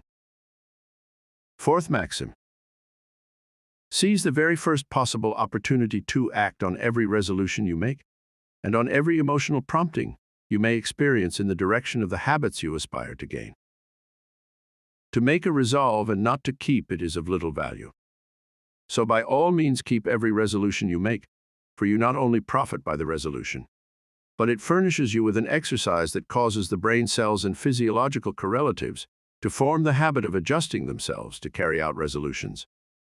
A tendency to act becomes effectively ingrained in us in proportion to the uninterrupted frequency with which the actions actually occur, and the brain grows to their use. When a resolve or a fine glow of feeling is allowed to evaporate without bearing fruit, it is worse than a chance lost. If you keep your resolutions, you form a most valuable habit. If you break them, you form a most dangerous one. So concentrate on keeping them, whether important or unimportant. And remember, it is just as important for this purpose to keep the unimportant, for by so doing, you are forming the habit. Fifth maxim: keep the faculty of effort alive in you by a little gratuitous exercise every day. The more we exercise the will, the better we can control our habits. Every few days do something for no other reason than its difficulty, so that when the hour of dire need draws nigh, it may find you not unnerved or untrained to stand the test. Asceticism of this sort is like the insurance which a man pays on his house and goods. The tax does him no good at the time, and possibly may never bring him a return. But if the fire does come, his having paid it will be his salvation from ruin.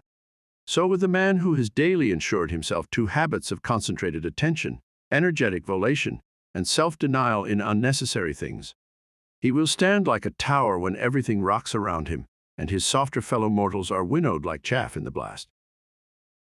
The young should be made to concentrate on their habits, and be made to realize that if they don't, they become walking bundles of injurious habits. Youth is the plastic state, and should be utilized in laying the foundation for a glorious future. The great value of habit for good and evil cannot be overestimated. Habit is the deepest law of human nature. No man is stronger than his habits, because his habits either build up his strength or decrease it. Why we are creatures of habits. Habits have often been called a labor-saving invention, because when they are formed, they require less of both mental and material strength. The more deeply the habit becomes ingrained, the more automatic it becomes.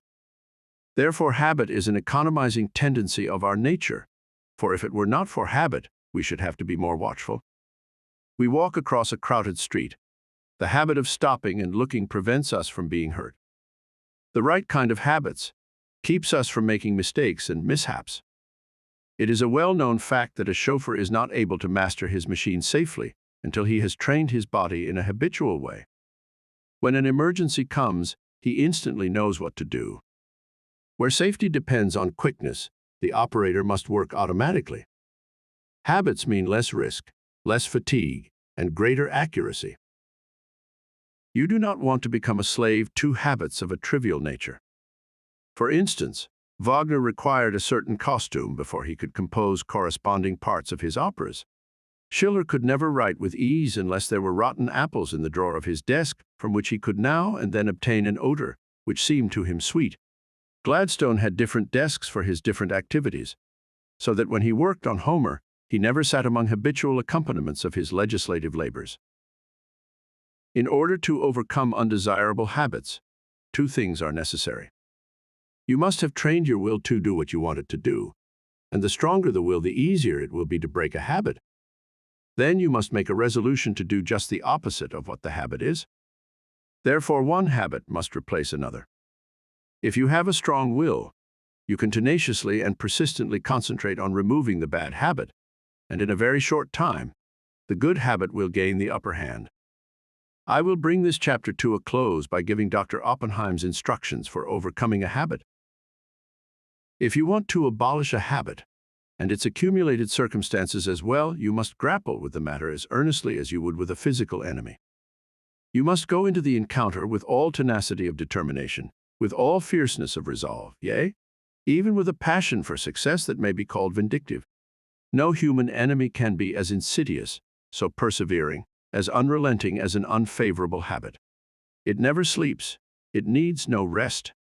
It is like a parasite that grows with the growth of the supporting body. And like a parasite, it can best be killed by violent separation and crushing. When life is stormy and all seems against us, that is when we often acquire wrong habits, and it is then that we have to make a gigantic effort to think and speak as we should, and even though we may feel the very reverse at that moment, the tiniest effort will be backed up by a tremendous power, and will lift us to a realization never felt before. It is not in the easy, contented moments of our life that we make our greatest progress, for then it requires no special effort to keep in tune. But it is when we are in the midst of trials and misfortunes, when we think we are sinking, being overwhelmed. Then it is important for us to realize that we are linked to a great power, and if we live as we should, there is nothing that can occur in life which could permanently injure us. Nothing can happen that should disturb us. So always remember you have within you unlimited power, ready to manifest itself in the form which fills our need at the moment. If, when we have something difficult to solve, we would be silent like the child, we can get the inspiration when it comes, we will know how to act. We will find there is no need to hurry or disturb ourselves, that it is always wiser to wait for guidance from within than to act on impulse from without. Lesson 10. Business results through concentration. A successful business is not usually the result of chance. Neither is a failure the result of luck. Most failures could be determined in advance if the founders had been studied. It is not always possible to start a money-making business at the start. Usually a number of changes have to be made. Plans do not work out as their creators thought they would. They may have to be changed a little, broadened it may be, here and there. And as you broaden your business, you broaden your power to achieve. You gain an intense and sustained desire to make your business a success. When you start a business, you may have but a vague notion of the way you will conduct it. You must fill in the details as you go along. You must concentrate on these details. As you straighten out one after another, others will require attention.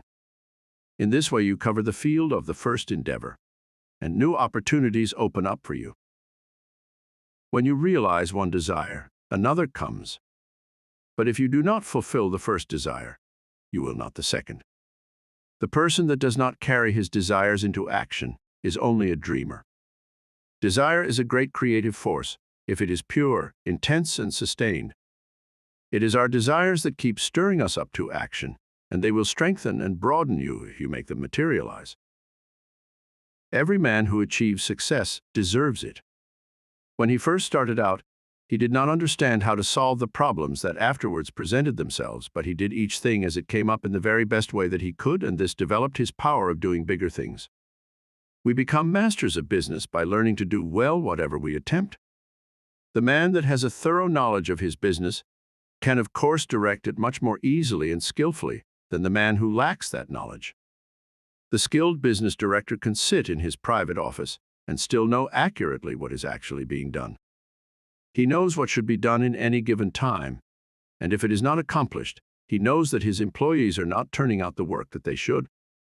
It is then easy to apply the remedy. Business success depends on well-concentrated efforts. You must use every mental force you can master. The more these are used, the more they increase. Therefore, the more you accomplish today, the more force you will have at your disposal with which to solve your problems tomorrow. If you are working for someone else today and wish to start in a business for yourself, think over carefully what you would like to do. Then, when you have resolved what you want to do, you will be drawn towards it. There is a law that opens the way to the fulfillment of your desires. Of course, back of your desire, you must put forward the necessary effort to carry out your purpose. You must use your power to put your desires into force. Once they are created, and you keep up your determination to have them fulfilled, you both consciously and unconsciously work toward their materialization. Set your heart on your purpose. Concentrate your thought upon it. Direct your efforts with all your intelligence, and in due time you will realize your ambition. Feel yourself a success. Believe you are a success, and thus put yourself in the attitude that demands recognition, and the thought current draws to you what you need to make you a success. Don't be afraid of big undertakings. Go at them with grit and pursue methods that you think will accomplish your purpose. You may not at first meet with entire success, but aim so high that if you fall a little short, you will still have accomplished much. What others have done you can do. You may even do what others have been unable to do. Always keep a strong desire to succeed in your mind. Be in love with your aim and work, and make them, as far as possible, square with the rule of the greatest good to the greatest number, and your life cannot be a failure. The successful business attitude must be cultivated to make the most out of your life, the attitude of expecting great things from both yourself and others. It alone will often cause men to make good, to measure up to the best that is in them. It is not the spasmodic spurts that count on a long journey, but the steady efforts. Spurts fatigue and make it hard for you to continue. Rely on your own opinion. It should be as good as anyone's else. When once you reach a conclusion, abide by it. Let there be no doubt or wavering in your judgment. If you are uncertain about every decision you make, you will be subject to harassing doubts and fears, which will render your judgment of little value. The man that decides according to what he thinks right, and who learns from every mistake, acquires a well-balanced mind that gets the best results. He gains the confidence of others. He is known as the man that knows what he wants, and not as one that is as changeable as the weather. The man of today wants to do business with the man that he can depend upon. Uncertainties in the business world are meeting with more disfavor. Reliable firms want to do business with men of known qualities, with men of firmness, judgment, and reliability. So if you wish to start in business for yourself, your greatest asset, with the single exception of a sound physique, is that of a good reputation. A successful business is not hard to build if we can concentrate all our mental forces upon it. It is the man that is unsettled because he does not know what he wants that goes to the wall. We hear persons say that business is trying on the nerves, But it is the unsettling elements of fret and worry and suspense that are nerve-exhausting and not the business. Executing one's plans may cause fatigue. Enjoyment comes with rest. If there has not been any unnatural strain, the recuperative powers replace what energy has been lost. By attending to each day's work properly, you develop the capacity to do a greater work tomorrow. It is this gradual development that makes possible the carrying out of big plans. The man that figures out doing something each hour of the day gets somewhere. At the end of each day, you should be a step nearer your aim. Keep the idea in mind that you mean to go forward, that each day must mark an advance, and forward you will go. You do not even have to know the exact direction, so long as you are determined to find the way. But you must not turn back once you have started. Even brilliant men's conceptions of the possibilities of their mental forces are so limited and below their real worth that they are far more likely to belittle their possibilities than they are to exaggerate them. You don't want to think that an aim is impossible, because it has never been realized in the past. Every day someone is doing something that was never done before. We are pushing ahead faster. Formerly it took decades to build up a big business, but today it is only but a matter of years, sometimes of months. Plan each day's activities carefully, and you can reach any height you aim at. If each thing you do is done with concise and concentrated thought, you will be able to turn out an excellent quality and a large quantity of work. Plan to do so much work during the day, and you will be astonished to see how much more you will do than on other days when you had not decided on any certain amount. I have demonstrated that the average business working force could do the same amount of work in 6 hours that they now do in 8, without using up any more energy. Never start to accomplish anything in an indecisive, indefinite, uncertain way. Tackle everything with a positiveness and an earnestness that will concentrate your mind and attract the very best associated thoughts. You will in a short time find that you will have extra time for planning bigger things. The natural leader always draws to himself, by the law of mental attraction, ideas in his chosen subject that have ever been conceived by others. This is of the greatest importance and help. If you are properly trained, you benefit much by others' thoughts, and providing you generate from within yourself something of value, they will benefit from yours. We are heirs of all the ages, but we must know how to use our inheritance. The confident, pushing, hopeful, determined man influences all with whom he associates, and inspires the same qualities in them. You feel that his is a safe example to follow, and he rouses the same force within you that is pushing him onward and upward. One seldom makes a success of anything that he goes at in a listless, spiritless way. To build up a business, you must see it expanding in your mind before it actually takes tangible shape. Every great task that has ever been accomplished has first been merely a vision in the mind of its creator. Detail after detail has had to be worked out in his mind from his first faint idea of the enterprise. Finally, a clear idea was formed, and then the accomplishment, which was only the material result of the mental concept, followed. The up-to-date businessman is not content to build only for the present, but is planning ahead. If he does not, he will fall behind his competitor, who is.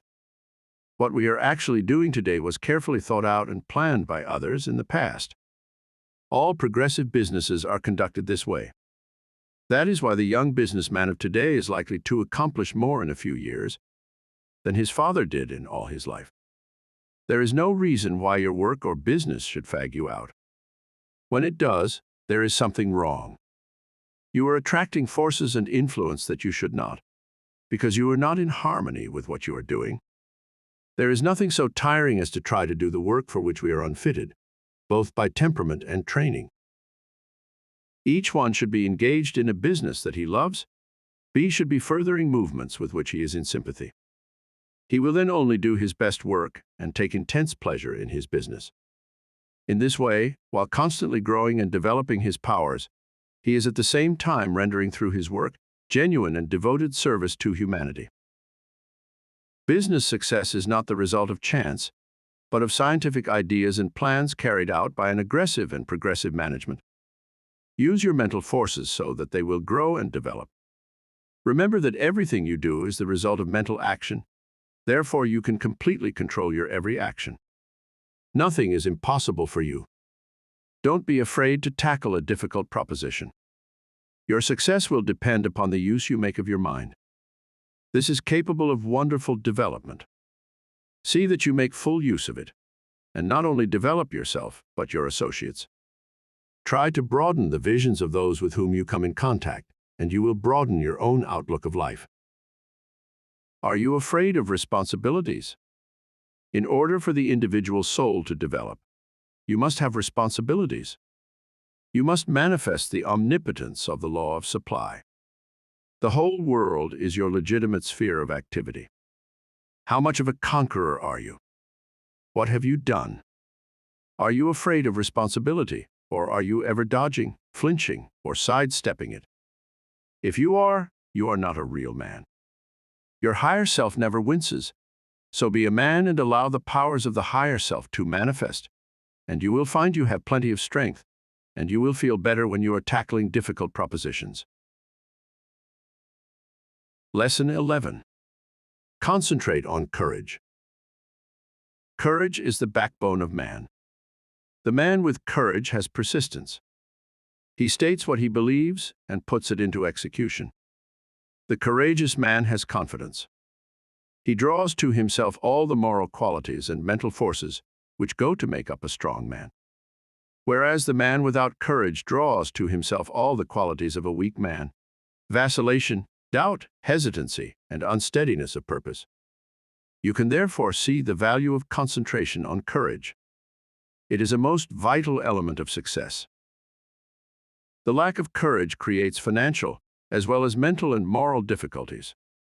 When a new problem comes, instead of looking upon it as something to be achieved, the man or woman without courage looks for reasons why it cannot be done, and failure is naturally the almost inevitable result. This is a subject well worthy of your study. Look upon everything within your power as a possibility, instead of as merely a probability, and you will accomplish a great deal more, because by considering a thing as impossible, you immediately draw to yourself all the elements that contribute to failure.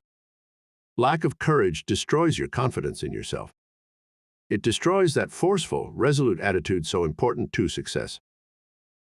The man without courage unconsciously draws to himself all that is contemptible, weakening, demoralizing, and destructive. He then blames his luck when he does not secure the things he weakly desires. We must first have the courage to strongly desire something. A desire to be fulfilled must be backed by the strength of all our mental forces. Such a desire has enough commanding force to change all unfavorable conditions. The man with courage commands, whether he is on the battlefield or in business life. What is courage? It is the will to do. It takes no more energy to be courageous than to be cowardly. It is a matter of the right training in the right way. Courage concentrates the mental forces on the task at hand. It then directs them thoughtfully, steadily, deliberately, while attracting all the forces of success toward the desired end. Cowardice, on the other hand, dissipates both our mental and moral forces, thereby inviting failure. As we are creatures of habits, we should avoid persons that lack courage. They are easy to discover because of their habits of fear in attacking new problems. The man with courage is never afraid. Start out today with the idea that there is no reason why you should not be courageous.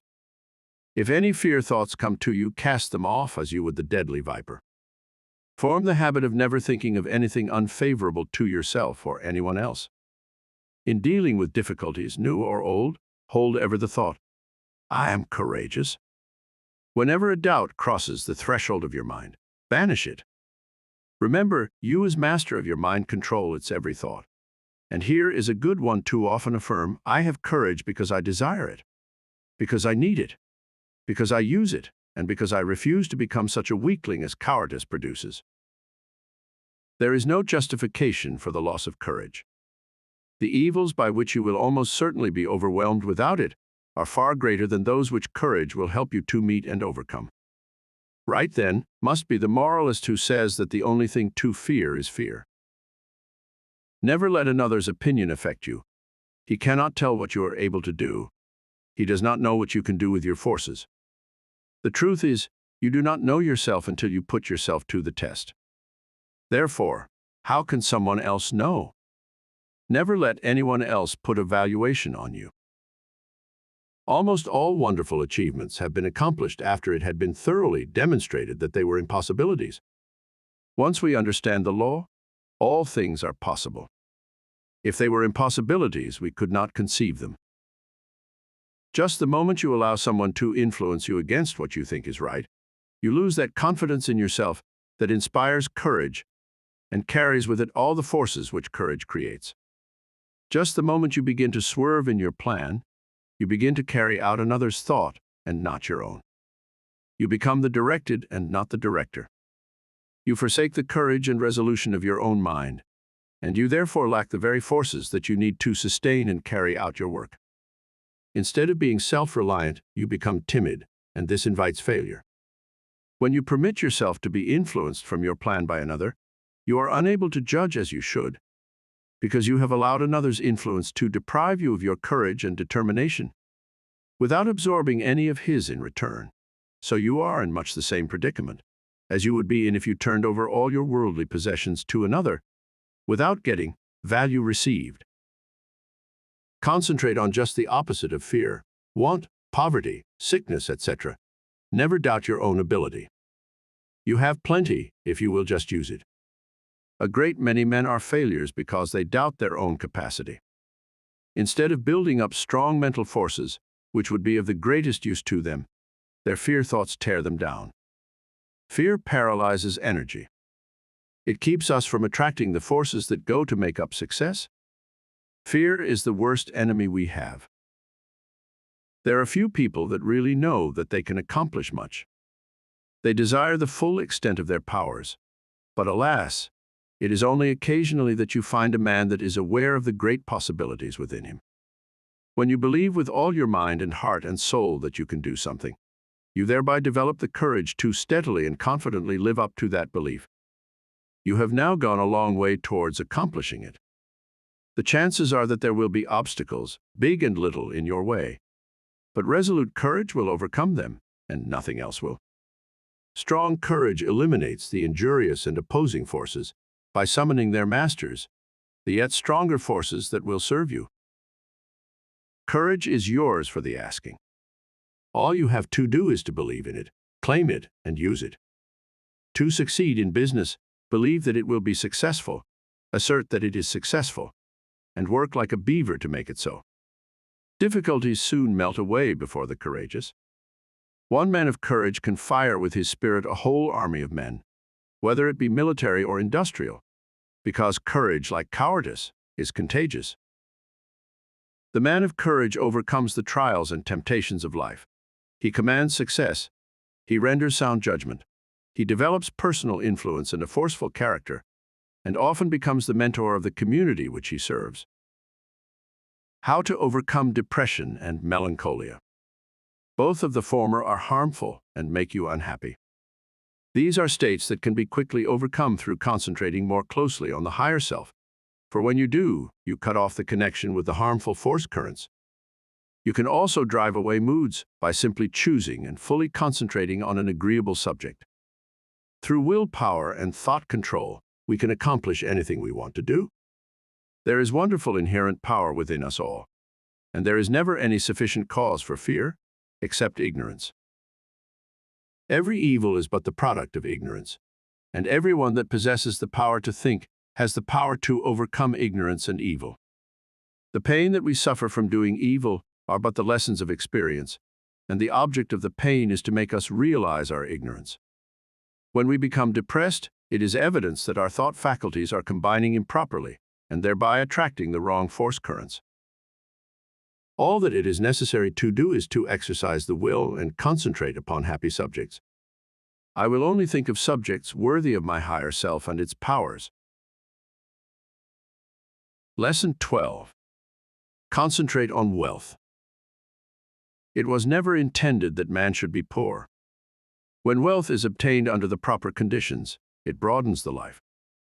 Everything has its value. Everything has a good use and a bad use. The forces of mind, like wealth, can be directed either for good or evil. A little rest will recreate forces. Too much rest degenerates into laziness and brainless, dreamy longings. If you acquire wealth unjustly from others, you're misusing your forces. But if your wealth comes through the right sources, you will be blessed. Through wealth, we can do things to uplift ourselves and humanity. Wealth is many persons' goal. It therefore stimulates their endeavor. They long for it in order to dress and live in such a way as to attract friends. Without friends, they would not be so particular of their surroundings. The fact is, the more attractive we make ourselves and our surroundings, the more inspiring are their influences. It is not conducive to proper thought to be surrounded by conditions that are uncongenial and unpleasant. So the first step toward acquiring wealth is to surround yourself with helpful influences, to claim for yourself an environment of culture, place yourself in it, and be molded by its influences. Most great men of all ages have been comparatively rich. They have made or inherited money. Without money, they could not have accomplished what they did. The man engaged in physical drudgery is not likely to have the same high ideals as the man that can command comparative leisure. Wealth is usually the fruit of achievement. It is not, however, altogether the result of being industrious. Thousands of persons work hard who never grow wealthy. Others, with much less effort, acquire wealth. Seeing possibilities is another step toward acquiring wealth. A man may be as industrious as he can possibly be, but if he does not use his mental forces, he will be a laborer, to be directed by the man that uses to good advantage his mental forces. No one can become wealthy in an ordinary lifetime, by mere savings from earnings. Many scrimp and economize all their lives, but by so doing waste all their vitality and energy. For example, I know a man that used to walk to work. It took him an hour to go and an hour to return. He could have taken a car and gone in 20 minutes. He saved 10 cents a day, but wasted an hour and a half. It was not a very profitable investment, unless the time spent in physical exercise yielded him large returns in the way of health. The same amount of time spent in concentrated effort to overcome his unfavorable business environment might have firmly planted his feet in the path of prosperity.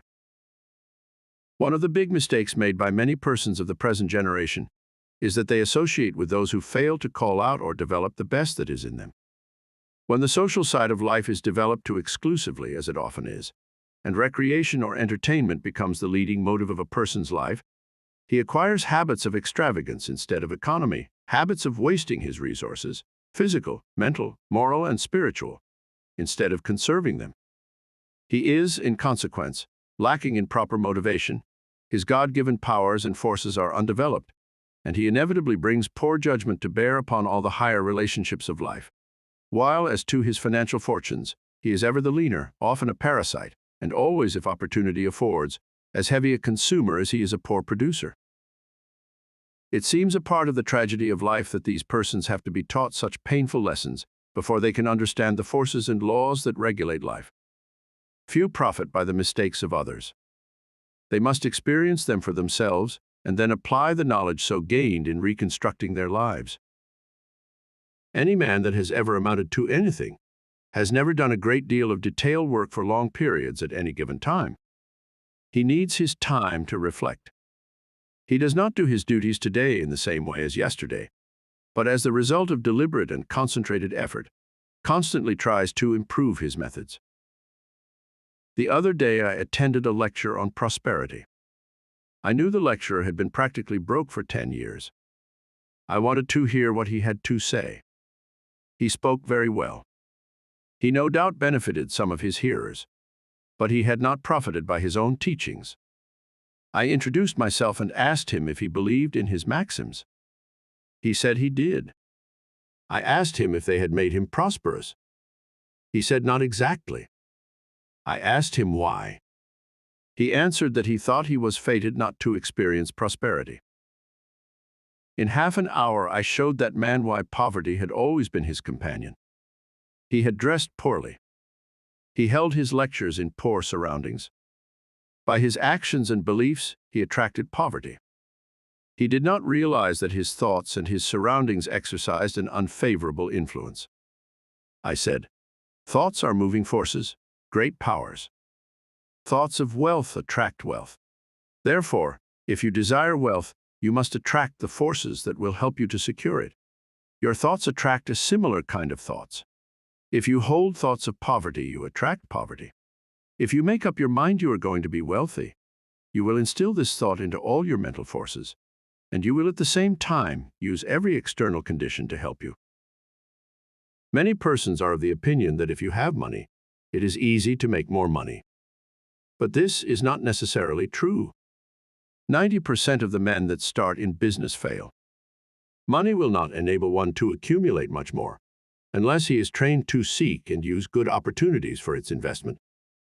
If he inherits money, the chances are that he will lose it. While if he has made it, he not only knows its value, but has developed the power to use it as well as to make more if he loses it.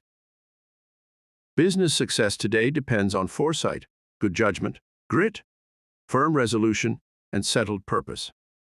But never forget that thought is as real a force as electricity. Let your thoughts be such that you will send out as good as you receive. If you do not, you are not enriching others, and therefore deserve not to be enriched.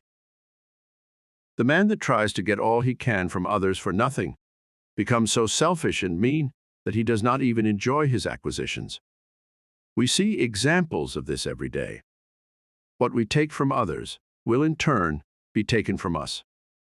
All obligations have to be met fairly and squarely. We cannot reach perfection until we discharge every obligation of our lives.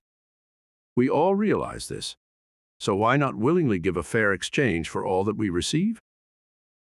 Again, I repeat that the first as well as the last step in acquiring wealth is to surround yourself with good influences, good thought, good health, good home and business environment, and successful business associates.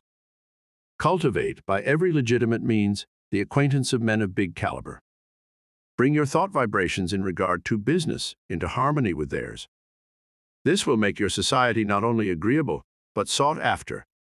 And when you have formed intimate friendships with clean, reputable men of wealth, entrust to them, for investment, your surplus earnings, however small, until you have developed the initiative and business acumen to successfully manage your own investments. By this time you will, through such associations, have found your place in life, which, if you have rightly concentrated upon and used your opportunities, will not be among men of small parts. With a competence secured, you will take pleasure in using a part of it in making the road you traveled in reaching your position easier for those who follow you. There is somewhere in every brain the energy that will get you out of that rut and put you far up on the mountain of success if you can only use the energy. You know that gasoline in the engine of an automobile doesn't move the car until the spark comes to explode the gasoline. So it is with the mind of man. We are not speaking now of men of great genius, but of average able citizens. Each one of them has in his brain the capacity to climb over the word impossible and get into the successful country beyond. And hope, self-confidence, and the determination to do something supply the spark that makes the energy work. Lesson 13. You can concentrate, but will you?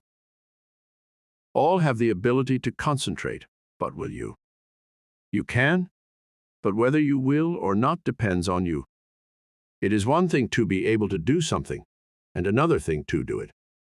There is far more ability not used than is used. Why do not more men of ability make something of themselves? There are comparatively few successful men, but many ambitious ones. Why do not more get along? Cases may differ, but the fault is usually their own. They have had chances, perhaps better ones than some others that have made good. What would you like to do that you are not doing?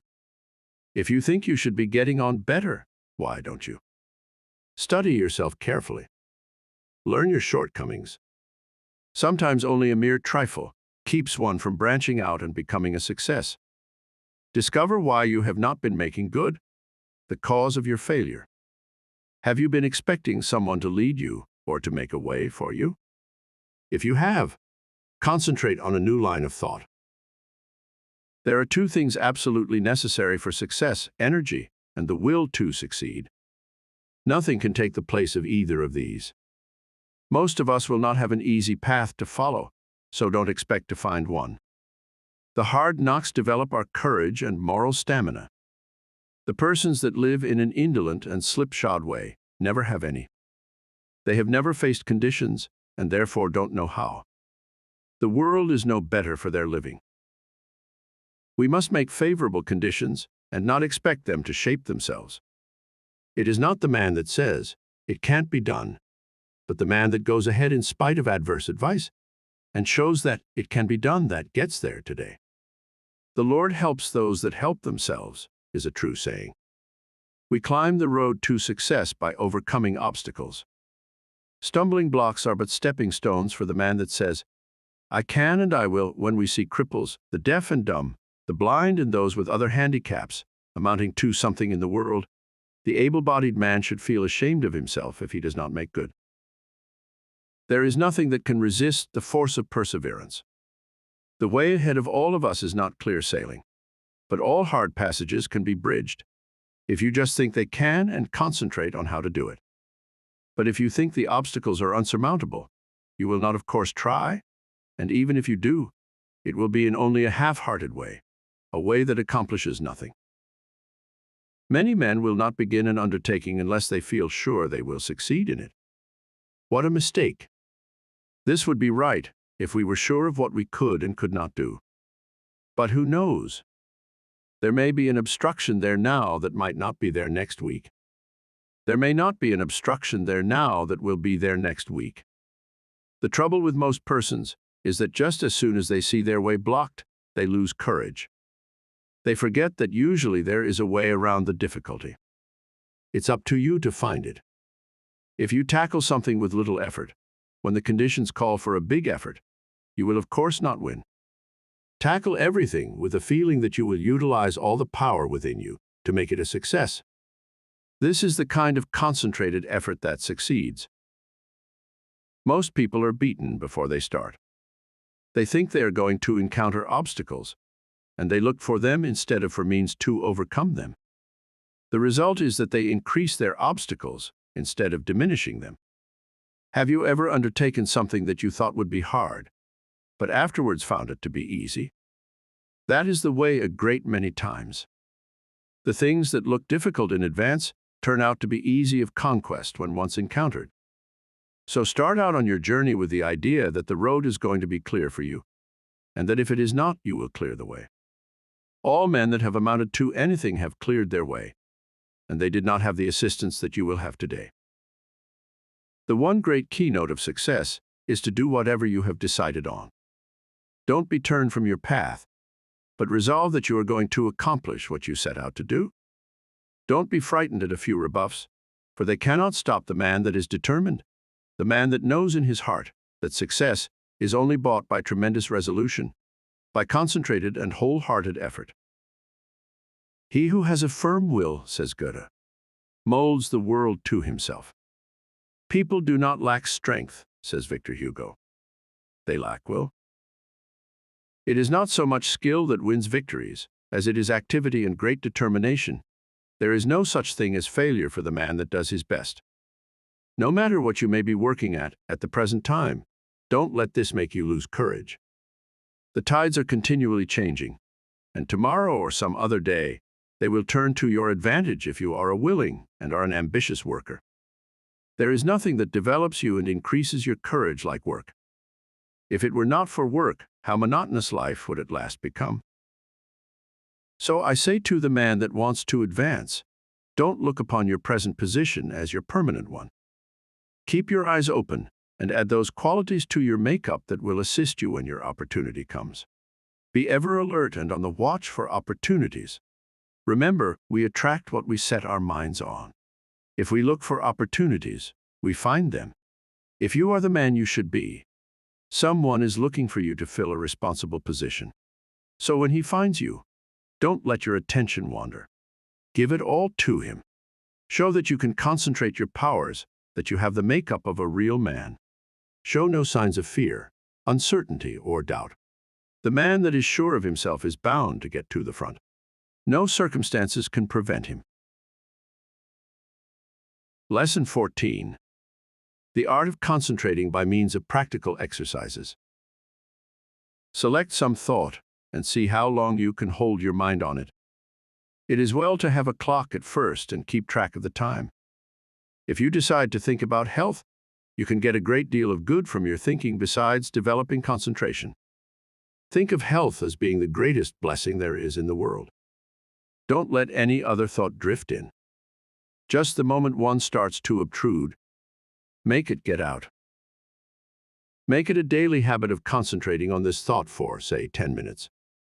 Practice until you can hold it to the exclusion of everything else. You will find it of the greatest value to centralize your thoughts on health. Regardless of your present condition, see yourself as you would like to be and be blind to everything else. You will find it hard at first to forget your ailments if you have any, but after a short while you can shut out these negative thoughts and see yourself as you want to be. Each time you concentrate, you form a more perfect image of health. And as you come into its realization, you become healthy, strong, and wholesome. I want to impress upon your mind that the habit of forming mental images is of the greatest value. It has always been used by successful men of all ages, but few realize its full importance. Do you know that you are continually acting according to the images you form? If you allow yourself to mold negative images, you unconsciously build a negative disposition. You will think of poverty, weakness, disease, fear, etc. Just as surely as you think of these will your objective life express itself in a like way. Just what we think, we will manifest in the external world. In deep concentration, you become linked with the great creative spirit of the universe, and the creative energy then flows through you, vitalizing your creations into form. In deep concentration, your mind becomes attuned with the infinite and registers the cosmic intelligence and receives its messages. You become so full of the cosmic energy that you are literally flooded with divine power. This is a most desired state. It is then we realize the advantages of being connected with the superconsciousness. The superconsciousness registers the higher cosmic vibrations. It is often referred to as the wireless station, the message recorded coming from the universal mind. There are very few that reach this stage of concentration. Very few even know that it is possible. They think concentration means limitation to one subject. But this deeper concentration that brings us into harmony with the infinite is that which produces and maintains health. When you have once come in contact with your superconsciousness, you become the controller of your human thoughts. That which comes to you is higher than human thoughts. It is often spoken of as cosmic consciousness. Once it is experienced, it is never forgotten. Naturally, it requires a good deal of training to reach this state, but once you do, it becomes easier each time to do. And in the course of time, you can become possessed of power which was unknown to you before. You are able to direct the expression of almost infinite power while in this deeper state of concentration. Exercises in concentration. The rays of the sun, when focused upon an object by means of a sunglass, produce a heat many times greater than the scattered rays of the same source of light and heat. This is true of attention. Scatter it, and you get but ordinary results. But center it upon one thing, and you secure much better results. When you focus your attention upon an object, your every action, voluntary and involuntary, is in the direction of attaining that object. If you will focus your energies upon a thing to the exclusion of everything else, you generate the force that can bring you what you want. When you focus your thought, you increase its strength. The exercises that follow are tedious and monotonous, but useful. If you will persist in them, you will find they are very valuable, as they increase your powers of concentration. Before proceeding with the exercises, I will answer a question that just comes to me. This person says after he works all day he is too tired to practice any exercise. But this is not true. We will say he comes home all tired out, eats his supper and sits down to rest. If his work has been mental, the thought which has been occupying his mind returns to him, and this prevents him from securing the rest he needs. It is an admitted fact that certain thoughts call into operation a certain set of brain cells. The other cells, of course, are not busy at that time and are rested. Now, if you take up something that is just different from what you have been doing during the day, you will use the cells that have not done anything and give those that have had work to do a rest. So you should regulate the evenings that you have and call forth an entirely different line of thought, so as not to use the cells which you have tired out during the day.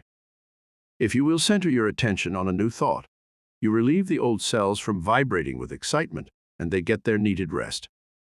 The other cells that have been idle all day want to work, and you will find you can enjoy your evenings while securing needed rest. When once you have learned to master your thoughts, you will be able to change them just as easily as you change your clothes. Remember, the real requisite of centering is to be able to shut out outside thoughts, anything foreign to the subject. Now, in order to control your intention, first gain control over the body. This must be brought under direct control of the mind under the control of the will. Your will is strong enough to do anything you wish, but you must realize that it is. The mind can be greatly strengthened by being brought under the direct influence of the will. When the mind is properly strengthened by the impulse of the will, it becomes a more powerful transmitter of thought, because it has more force. The best time to concentrate is after reading something that is inspiring, as you are then mentally and spiritually exalted in the desired realm. Then is the time you are ready for deep concentration. If you are in your room, first see that your windows are up and the air is good. Lie down flat on your bed without a pillow. See that every muscle is relaxed. Now breathe slowly, filling the lungs comfortably full of fresh air. Hold this as long as you can without straining yourself. Then exhale slowly. Exhale in an easy, rhythmic way. Breathe this way for 5 minutes, letting the divine breath flow through you, which will cleanse and rejuvenate every cell of brain and body. You are then ready to proceed. Now think how quiet and relaxed you are. You can become enthusiastic over your condition. Just think of yourself as getting ready to receive knowledge that is far greater than you have ever received before. Now relax and let the Spirit work in and through you and assist you to accomplish what you wish. Don't let any doubts or fears enter. Just feel that what you wish is going to manifest.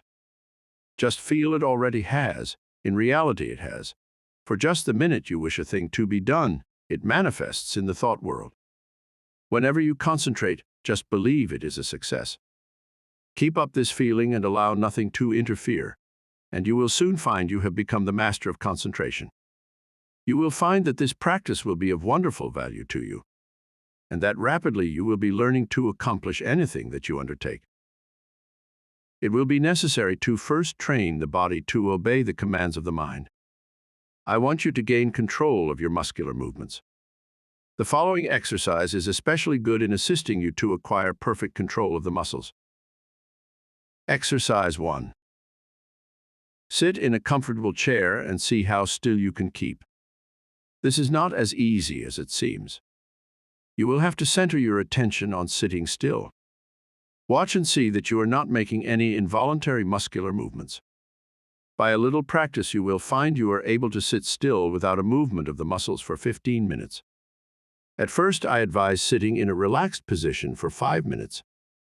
After you are able to keep perfectly still, increase the time to 10 minutes and then to 15. This is as long as it is necessary. But never strain yourself to keep still. You must be relaxed completely. You will find this habit of relaxing is very good. Exercise 2. Sit in a chair with your head up and your chin out, shoulders back. Raise your right arm until it is on the level with your shoulder, pointing to your right. Look around with head only and fix your gaze on your fingers and keep the arm perfectly still for 1 minute. Do the same exercise with left arm. When you are able to keep the arm perfectly steady, increase the time until you are able to do this 5 minutes with each arm. Turn the palm of the hand downward when it is outstretched, as this is the easiest position. If you will keep your eyes fixed on the tips of the fingers, you will be able to tell if you are keeping your arm perfectly still. Exercise 3. Fill a small glass full of water and grasp it by the fingers. Put the arm directly in front of you. Now fix the eyes upon the glass and try to keep the arm so steady that no movement will be noticeable. Do this first for 1 moment and then increase it to 5. Do the exercise with first one arm and then the other. Exercise 4.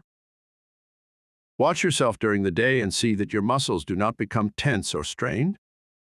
See how easy and relaxed you can keep yourself. See how poised you can be at all times. Cultivate a self-poised manner instead of a nervous, strained appearance. This mental feeling will improve your carriage and demeanor. Stop all useless gestures and movements of the body. These mean that you have not proper control over your body. After you have acquired this control, notice how ill at ease people are that have not gained this control. I have just been sizing up a salesman that has just left me. Part of his body kept moving all the time. I just felt like saying to him, do you know how much better appearance you would make if you would just learn to speak with your voice instead of trying to express what you say with your whole body? Just watch those that interview you and see how they lack poise. Get rid of any habit you have of twitching or jerking any part of your body. You will find you make many involuntary movements. You can quickly stop any of these by merely centering your attention on the thought, I will not. If you are in the habit of letting noises upset you, just exercise control. When the door slams or something falls, etc., just think of these as exercises in self-control. You will find many exercises like this in your daily routine. The purpose of the above exercises is to gain control over the involuntary muscular movement, making your actions entirely voluntary. The following exercises are arranged to bring your voluntary muscles under the control of the will, so that your mental forces may control your muscular movements. Exercise 5. Move your chair up to a table, placing your hands upon it, clenching the fists, keeping the back of the hand on the table, the thumb doubled over the fingers. Now fix your gaze upon the fist for a while. Then gradually extend the thumb, keeping your whole attention fixed upon the act, just as if it was a matter of great importance. Then gradually extend your first finger, then your second, and so on until you open the rest. Then reverse the process, closing first the last one opened, and then the rest, and finally you will have the fist again in the original position with the thumb closed over the finger. Do this exercise with the left hand. Keep up this exercise first with one hand and then the other until you have done it 5 times with each hand. In a few days you can increase it to 10 times. The chances are that the above exercises will at first make you tired, but it is important for you to practice these monotonous exercises so you can train your attention. It also gives you control over your muscular movement. The attention, of course, must be kept closely on each movement of the hand. If it is not, you of course lose the value of the exercise. Exercise 6. Put the right hand on knee, both fingers and thumb closed, except the first finger, which points out in front of you. Then move the fingers slowly from side to side, keeping the attention fixed upon the end of the finger. You can make up a variety of exercises like these. It is good training to plan out different ones. The main point you should keep in mind is that the exercise should be simple, and that the attention should be firmly fixed upon the moving part of the body. You will find your attention will not want to be controlled and will try to drift to something more interesting. This is just where these exercises are of value, and you must control your attention and see it is held in the right place and does not wander away. You may think these exercises very simple and of no value, but I promise you in a short time you will notice that you have a much better control over your muscular movements, carriage, and demeanor, and you will find that you have greatly improved your power of attention and can center your thoughts on what you do, which of course will be very valuable. No matter what you may be doing, imagine that it is your chief object in life. Imagine you are not interested in anything else in the world but what you are doing. Do not let your attention get away from the work you are at. Your attention will no doubt be rebellious, but control it and do not let it control you.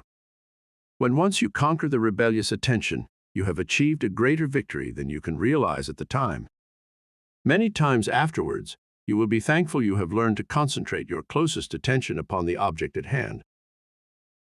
Let no day go by without practicing concentrating on some familiar object that is uninteresting. Never choose an interesting object, as it requires less attention. The less interesting it is, the better exercise will it be. After a little practice, you will find you can center your attention on uninteresting subjects at will. The person that can concentrate can gain full control over his body and mind and be the master of his inclinations, not their slave. When you can control yourself, you can control others. You can develop a will that will make you a giant compared with the man that lacks willpower. Try out your willpower in different ways until you have it under such control that just as soon as you decide to do a thing, you go ahead and do it. Never be satisfied with the "I did fairly well" spirit, but put forward your best efforts. Be satisfied with nothing else. When you have gained this, you are the man you were intended to be. Exercise 7. Concentration increases the sense of smell. When you take a walk or drive in the country or pass a flower garden, concentrate on the odor of flowers and plants. See how many different kinds you can detect. Then choose one particular kind and try to sense only this. You will find that this strongly intensifies the sense of smell. This differentiation requires, however, a peculiarly attentive attitude.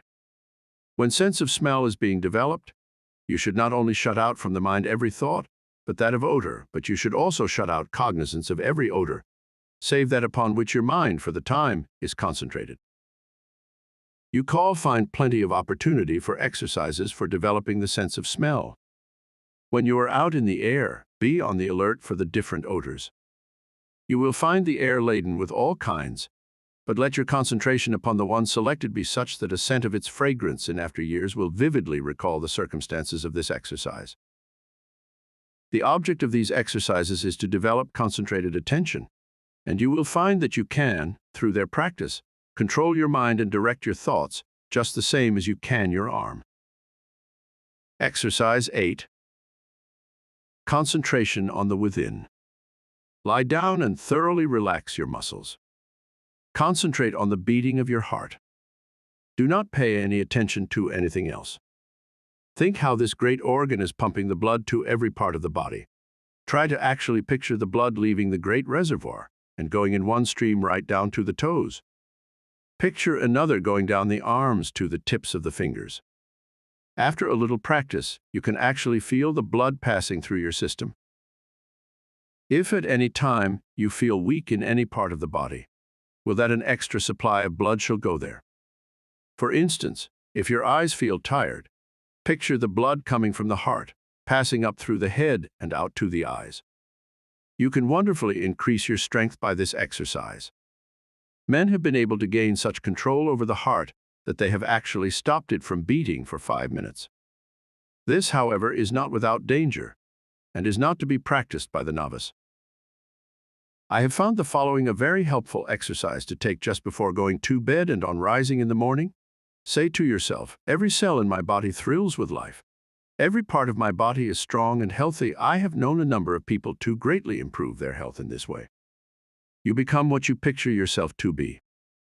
If your mind thinks of sickness in connection with self, you will be sick. If you imagine yourself in strong, vigorous health, the image will be realized. You will be healthy. Exercise 9.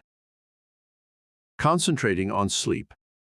What is known as the water method is, although very simple, very effective in inducing sleep. Put a full glass of clear water on a table in your sleeping room. Sit in a chair beside the table and gaze into the glass of water and think how calm it is. Then picture yourself getting into just as calm a state. In a short time you will find the nerves becoming quiet and you will be able to go to sleep. Sometimes it is good to picture yourself becoming drowsy to induce sleep. And again, the most persistent insomnia has been overcome by one thinking of himself as some inanimate object, for instance, a hollow log in the depths of the cool, quiet forest. Those who are troubled with insomnia will find these sleep exercises that quiet the nerves very effective. Just keep the idea in your mind that there is no difficulty in going to sleep. Banish all fear of insomnia. Practice these exercises and you will sleep. By this time, you should have awakened to the possibilities of concentration and have become aware of the important part it plays in your life. Exercise 10. Concentration will save energy and appearance. Watch yourself and see if you are not in the habit of moving your hands, thumping something with your fingers, or twirling your mustache. Some have the habit of keeping their feet going, as for instance, tapping them on the floor. Practice standing before a mirror and see if you are in the habit of frowning or causing wrinkles to appear in the forehead. Watch others and see how they needlessly twist their faces in talking. Any movement of the face that causes the skin to wrinkle will eventually cause a permanent wrinkle. As the face is like a piece of silk, you can make a fold in it a number of times and it will straighten out of itself. But if you continue to make a fold in it, it will in time be impossible to remove it. By concentration, you can stop the worry habit. If you are in the habit of worrying over the merest trifles, just concentrate on this a few minutes and see how needless it is. If you are also in the habit of becoming irritable or nervous at the least little thing, check yourself instantly when you feel yourself becoming so. Start to breathe deeply. Say, "I will not be so weak. I am master of myself," and you will quickly overcome your condition. Exercise 11. By concentration, you can control your temper. If you are one of those that flare up at the slightest provocation and never try to control yourself, just think this over a minute.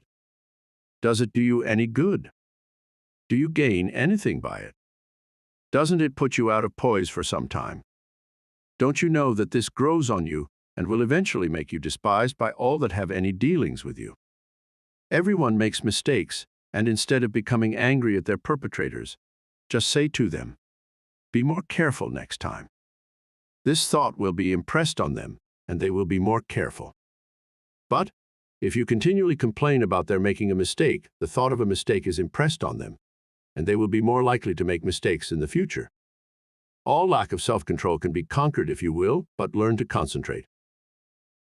Many of you that read this may think you are not guilty of either of these faults, but if you will carefully watch yourself, you will probably find that you are. And if so, you will be greatly helped by repeating this affirmation each morning. I am going to try today not to make a useless gesture or to worry over trifles or become nervous or irritable. I intend to be calm, and no difference what may be the circumstances, I will control myself. Henceforth, I resolve to be free from all signs that show lack of self-control. At night, quickly review your actions during the day and see how fully you realized your aim. At first, you will, of course, have to plead guilty of violation a few times. But keep on, and you will soon find that you can live up to your ideal. After you have once gained self-control, however, don't relinquish it. For some time, it will still be necessary to repeat the affirmation in the morning and square your conduct with it in the evening.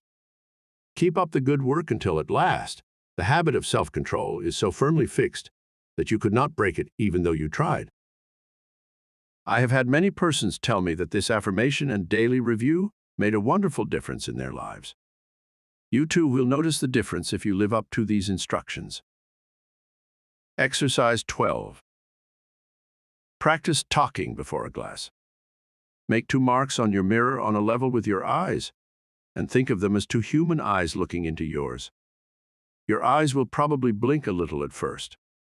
Do not move your head, but stand erect. Concentrate all your thoughts on keeping your head perfectly still. Do not let another thought come into your mind.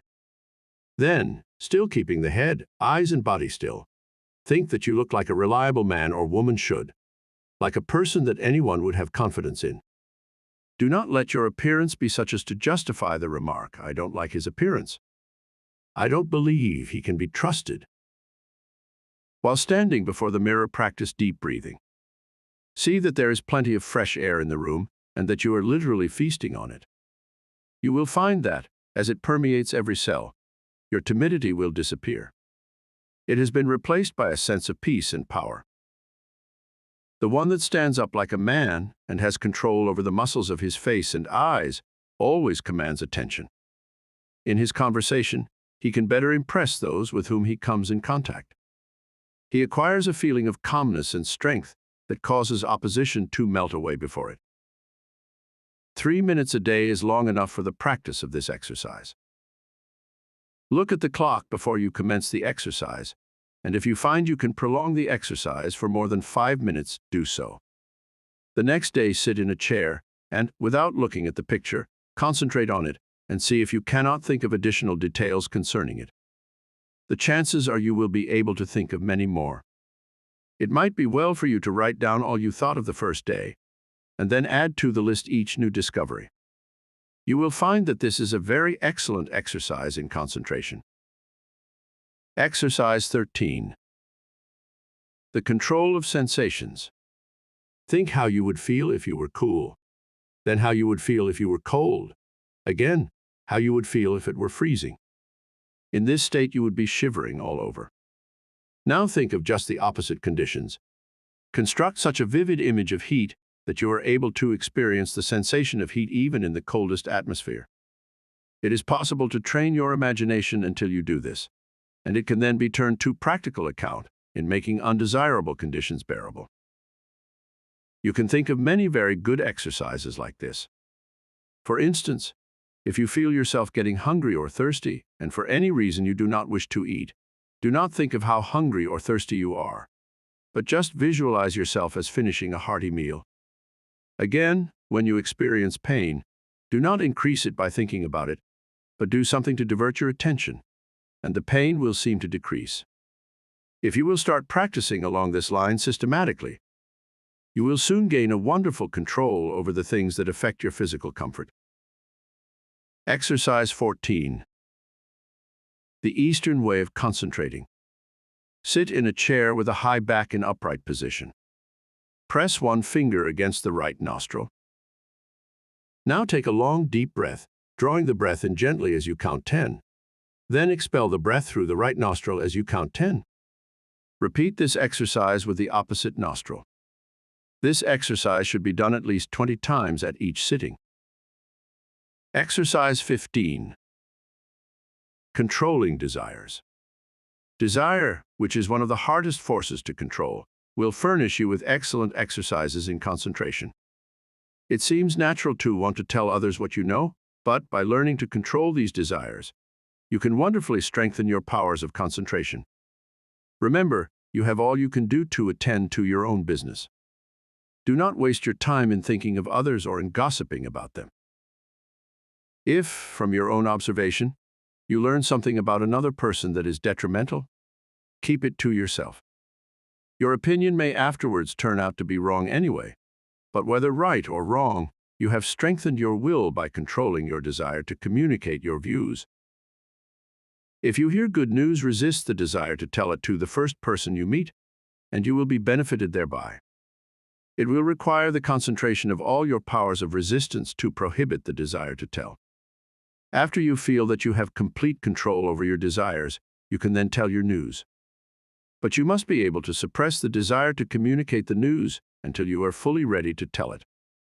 Persons that do not possess this power of control over desires are apt to tell things that they should not, thereby often involving both themselves and others in needless trouble.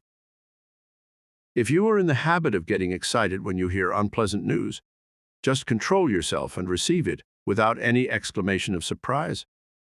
Say to yourself, "Nothing is going to cause me to lose my self-control." You will find from experience that this self-control will be worth much to you in business. You will be looked upon as a cool-headed businessman, and this in time becomes a valuable business asset.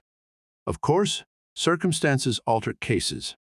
At times it is necessary to become enthused, but be ever on the lookout for opportunities for the practice of self-control. He that ruleth his spirit is greater than he that ruleth a city. Exercise 16. When you read. No one can think without first concentrating his thoughts on the subject in hand. Every man and woman should train himself to think clearly. An excellent exercise is to read some short story and then write just an abridged statement. Read an article in a newspaper and see in how few words you can express it. Reading an article to get only the essentials requires the closest concentration. If you are unable to write out what you read, you will know you are weak in concentration. Instead of writing it out, You can express it orally if you wish. Go to your room and deliver it as if you were talking to someone. You will find exercises like this of the greatest value in developing concentration and learning to think.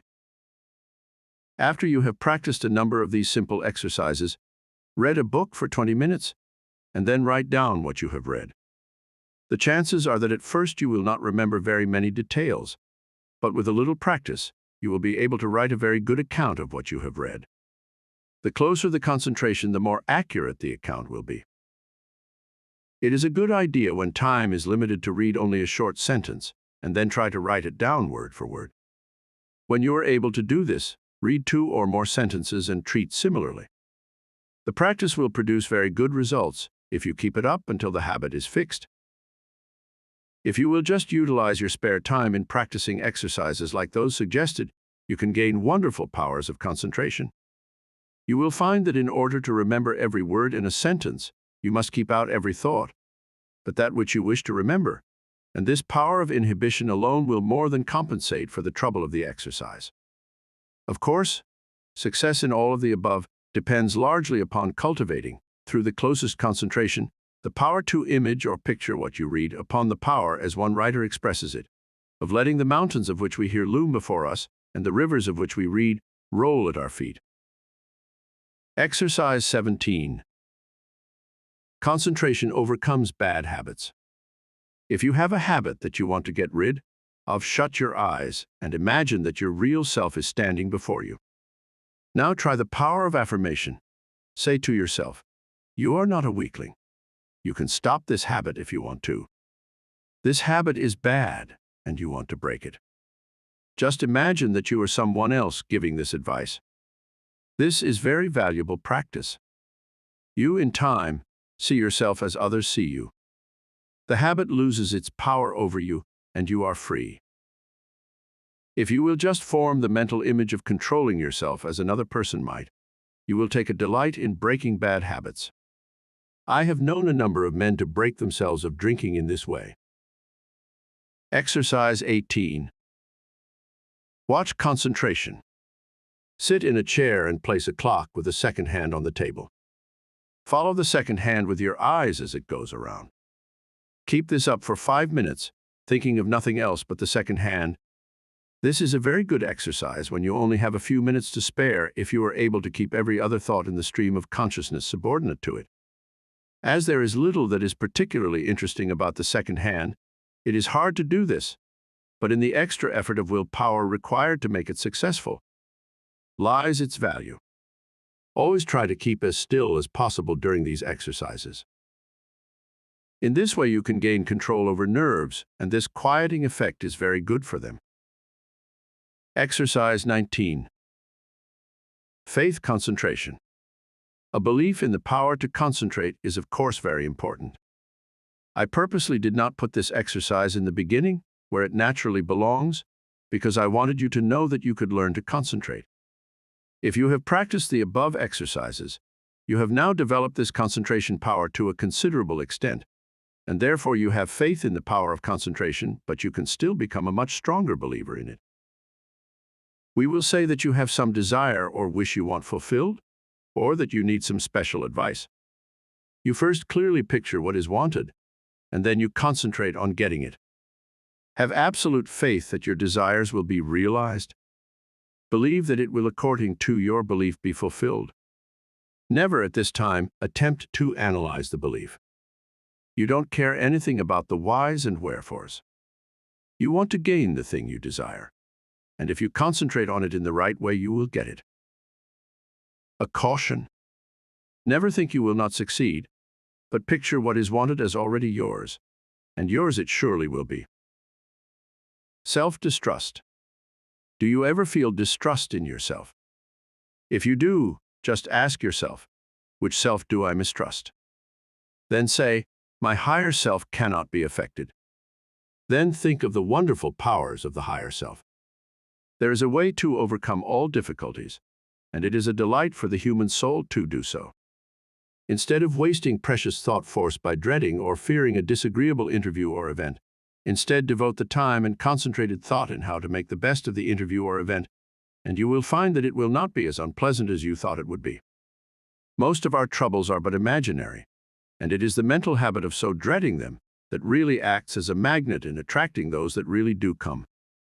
Your evil circumstances are created or attracted by your own negative fears and wrong thoughts, and are a means of teaching you to triumph over all evils by discovering that which is inherent within yourself. You will find it helpful in overcoming self-distrust to stop and think why you are concentrating your forces, and by so doing, you become more closely attached to the higher self, which never distrusts. Lesson 15. Concentrate so you will not forget. A man forgets because he does not concentrate his mind on his purpose, especially at the moment he conceives it. We remember only that which makes a deep impression. Hence, we must first deepen our impressions by associating in our minds certain ideas that are related to them. We will say a wife gives her husband a letter to mail. He does not think about it, but automatically puts it in his pocket and forgets all about it. When the letter was given to him, had he said to himself, "I will mail this letter. The box is at the next corner, and when I pass it, I must drop this letter," it would have enabled him to recall the letter the instant he reached the mailbox. The same rule holds good in regard to more important things. For example, if you are instructed to drop in and see Mr. Smith while out to luncheon today, you will not forget it if, at the moment the instruction is given, you say to yourself something similar to the following. "When I get to the corner of blank street on my way to luncheon, I shall turn to the right and call on Mr. Smith." In this way, the impression is made, the connection established, and the sight of the associated object recalls the errand. The important thing to do is to deepen the impression at the very moment it enters your mind. This is made possible not only by concentrating the mind upon the idea itself, but by surrounding it with all possible association of ideas, so that each one will reinforce the others. The mind is governed by laws of association, such as the law that ideas which enter the mind at the same time emerge at the same time, one assisting in recalling the others.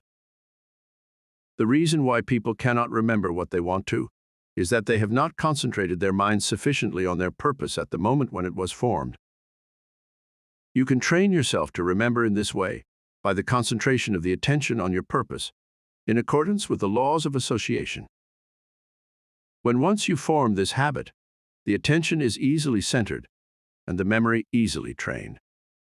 Then your memory, instead of failing you at crucial moments, becomes a valuable asset in your everyday work. Exercise in memory concentration. Select some picture, put it on a table, and then look at it for 2 minutes. Concentrate your attention on this picture, observe every detail, then shut your eyes and see how much you can recall about it.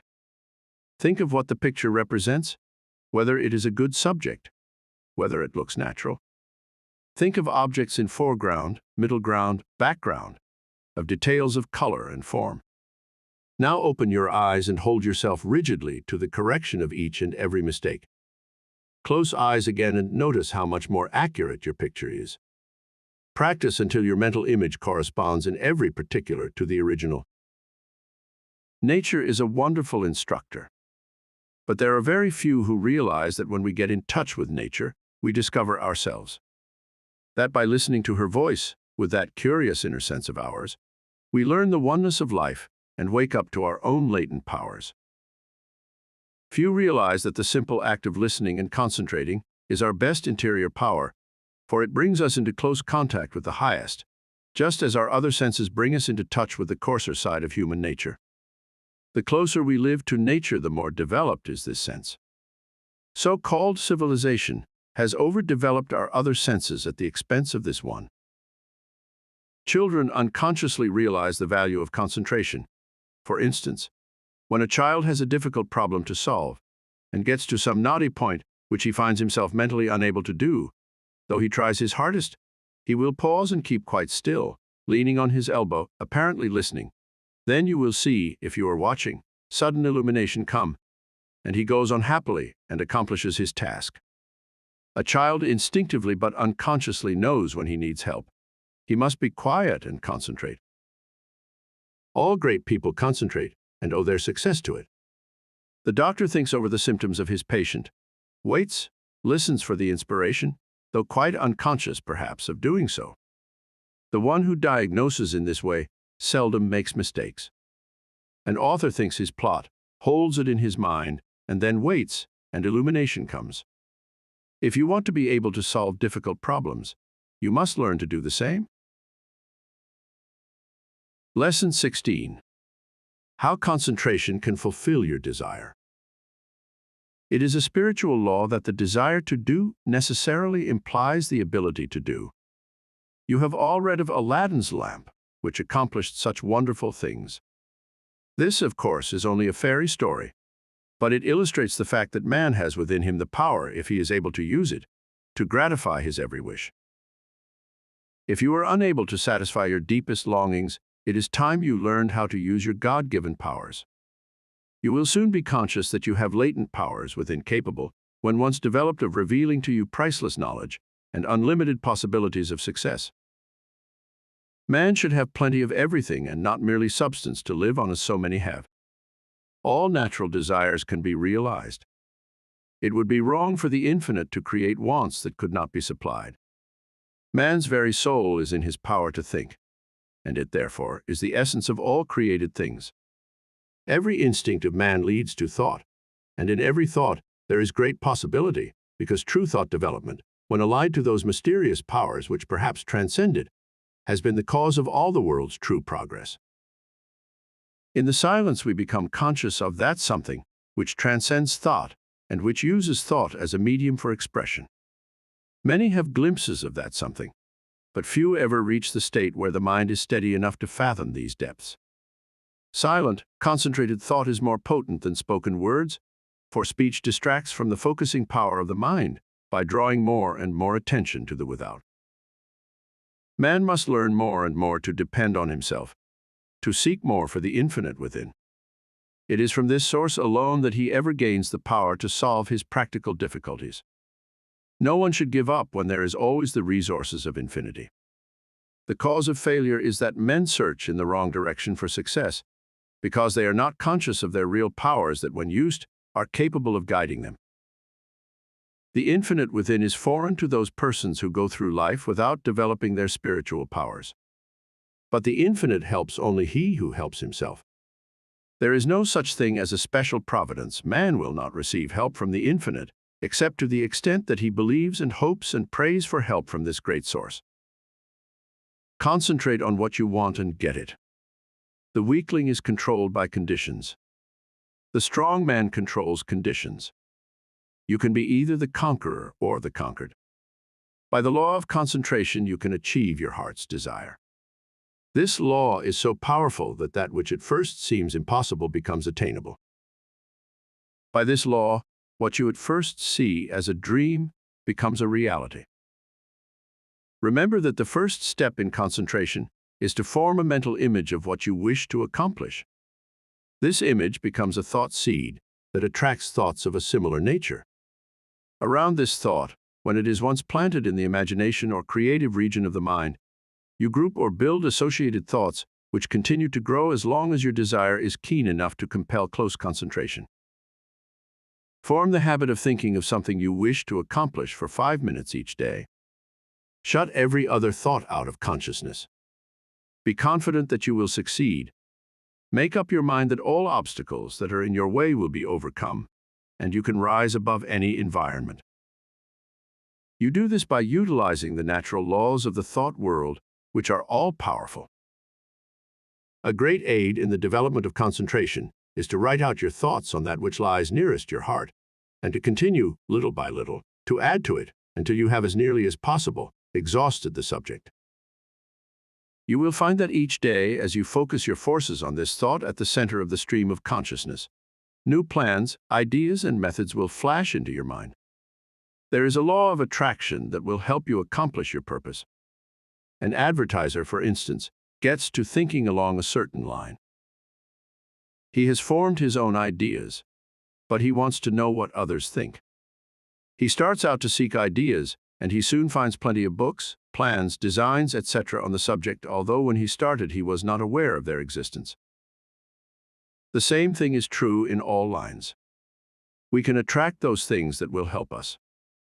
Very often we seem to receive help in a miraculous way. It may be slow in coming, but once the silent unseen forces are put into operation, they will bring results so long as we do our part. They are ever present and ready to aid those who care to use them.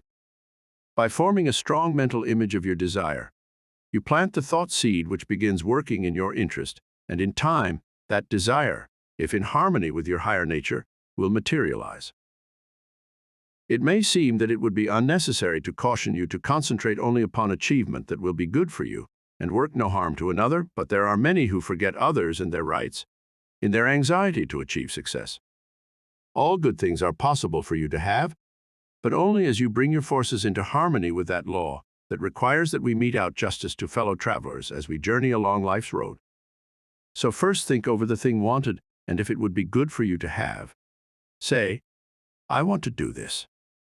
I'm going to work to secure it. The way will be open for me.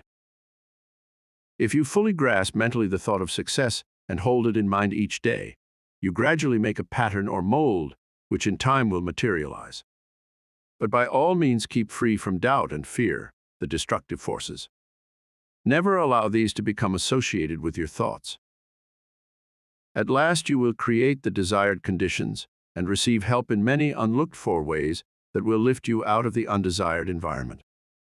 Life will then seem very different to you, for you will have found happiness through awakening within yourself the power to become the master of circumstances instead of their slave. To the beginner in this line of thought, some of the things stated in this book may sound strange, even absurd. But, instead of condemning them, give them a trial. You will find they will work out. The inventor has to work out his idea mentally before he produces it materially. The architect first sees the mental picture of the house he is to plan, and from this works out the one we see. Every object, every enterprise, must first be mentally created. I know a man that started in business with 13 cents and not a dollar's worth of credit. In 10 years, he has built up a large and profitable business. He attributes his success to two things: belief that he would succeed and hard work. There were times when it did not look like he could weather the storm. He was being pressed by his creditors, who considered him bankrupt. They would have taken 50 cents on the dollar for his notes and considered themselves lucky. But by keeping up a bold front, he got an extension of time when needed. When absolutely necessary for him to raise a certain sum at a certain time, he always did it. When he had heavy bills to meet, he would make up his mind that certain people that owed him would pay by a certain date, and they always did. Sometimes he would not receive their check until the last mail of the day of the extension, and I have known him to send out a check with the prospect of receiving a check from one of his customers the following day. He would have no reason other than his belief in the power of affecting the mind of another by concentration of thought for expecting that check, but rarely has he been disappointed. Just put forth the necessary concentrated effort, and you will be wonderfully helped from sources unknown to you. Remember the mystical words of Jesus, the Master. Whatsoever thing ye desire when ye pray, pray as if ye had already received, and ye shall have. Lesson 17. Ideals developed by concentration. Through our paltry stir and strife glows the wished ideal, and longing molds in clay what life carves in the marble real. Lo! We often hear people spoken of as idealists. The fact is, we are all idealists to a certain extent, and upon the ideals we picture depends our ultimate success. You must have the mental image if you are to produce the material thing. Everything is first created in the mind. When you control your thoughts, you become a creator. You receive divine ideas and shape them to your individual needs. All things of this world are to you just what you think they are. Your happiness and success depend upon your ideals. You are responsible for every condition you go through, either consciously or unconsciously. The next step you take determines the succeeding step. Remember this. It is a valuable lesson. By concentrating on each step as you go along, you can save a lot of waste steps and will be able to choose a straight path instead of a roundabout road. Concentrate upon your ideals, and they will become material actualities. Through concentration, we work out our ideals in physical life. Your future depends upon the ideals you are forming now. Your past ideals are determining your present. Therefore, if you want a bright future, you must begin to prepare for it today. If persons could only realize that they can only injure themselves, that when they are apparently injuring others, they are really injuring themselves, what a different world this would be. We say a man is as changeable as the weather. What is meant is his ideals change. Every time you change your ideal, you think differently. You become like a rudderless boat on an ocean. Therefore, realize the importance of holding to your ideal until it becomes a reality. You get up in the morning determined that nothing will make you lose your temper. This is your ideal of a person of real strength and poise. Something takes place that upsets you completely, and you lose your temper.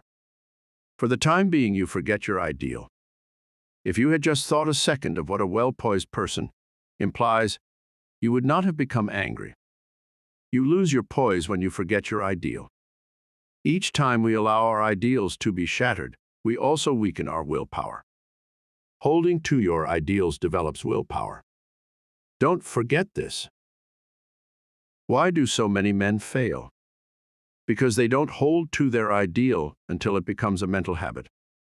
When they concentrate on it to the exclusion of all other things, it becomes a reality. I am that which I think myself to be. Ideals are reflected to us from the unseen spirit. The laws of matter and spirit are not the same. One can be broken, but not the other.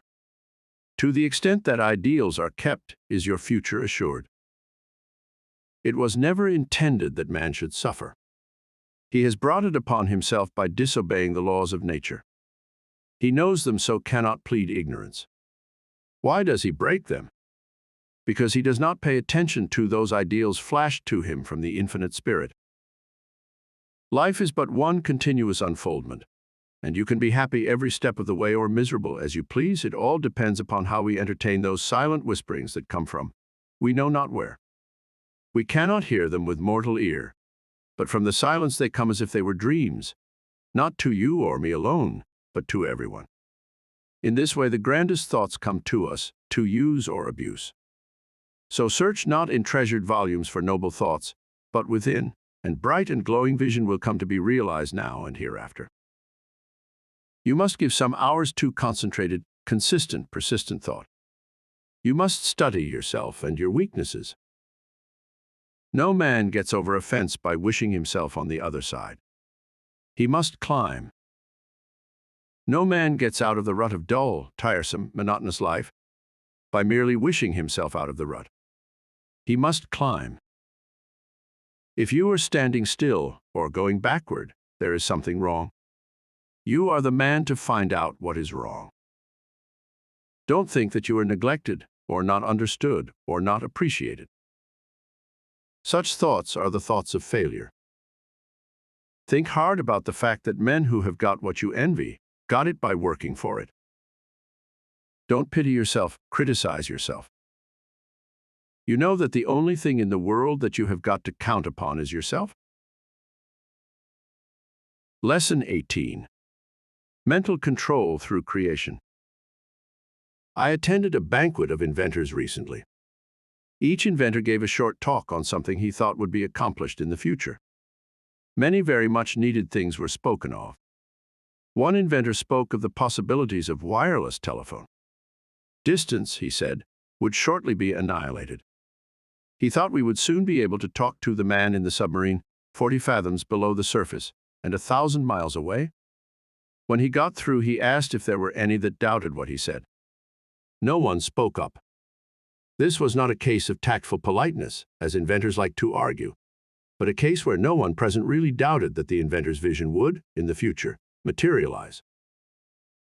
These shrewd men, some real geniuses, all thought we would in time be able to talk to those 1,000 miles away without media. Now, if we can make an instrument so wonderful that we can send wireless messages 1,000 miles, is there any reason why we should not, through mental control, transmit messages from one person to another? The wireless message should not be as easy to send as the projected thought. The day will come when all business will employ highly developed persons to send out influences. These influences will be so dominating that employees will be partly controlled by them, and so you will profit more and more by your mental powers and depend on them to draw to you all forces of a helpful nature. You will be constantly sending out suggestions to your employees and friends. They will receive these unconsciously, but in case yours is the stronger personality, they will carry them out the same as if you had spoken them. This is being done even today. A finely organized company secures the combined effort of all its men. They may be each doing a different kind of work, but all work to bring about the very best results. The whole atmosphere is impregnated with a high standard of workmanship. Everyone feels he must do his best. He could not be in such surroundings and be satisfied to do anything but his best work. A business will succeed only to the extent that the efforts of all are coordinated towards one result. At least one person is needed to direct all toward the desired end. The person at the head does not have to exactly outline to the others what steps to take, but he must possess the mental power of control over others. An up-to-date business letter is not written in a casual, commonplace way today. The writer tries to convey something he thinks the receiver will be interested to know. In this way, he awakens a responsive spirit. Sometimes just the addition of a word or two will change a letter of the matter-of-fact style to one that compels a response.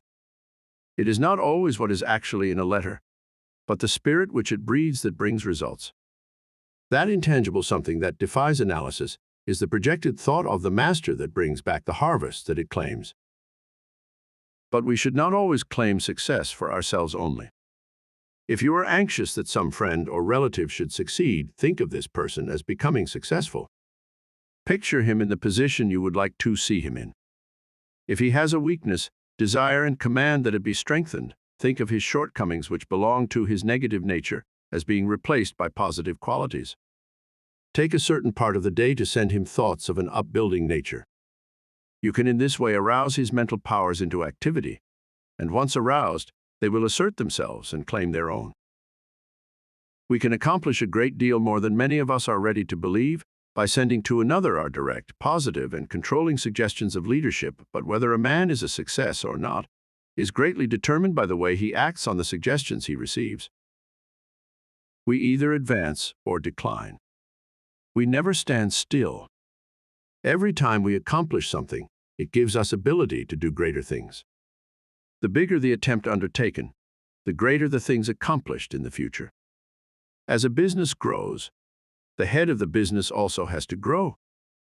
He must advance and be ever the guiding influence. By his power to control, he inspires confidence in those associated with him.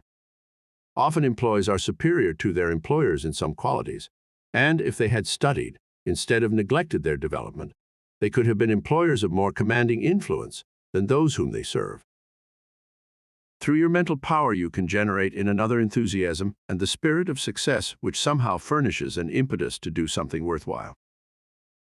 In concentrated mental control, there is a latent power more potent than physical force.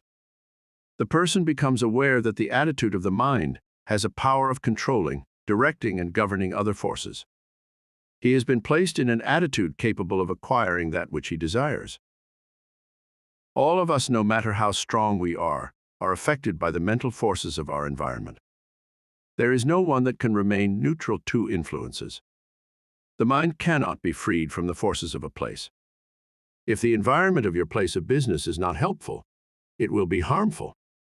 That is why a change of position will often do a person a great deal of good. No person was ever intended to live alone.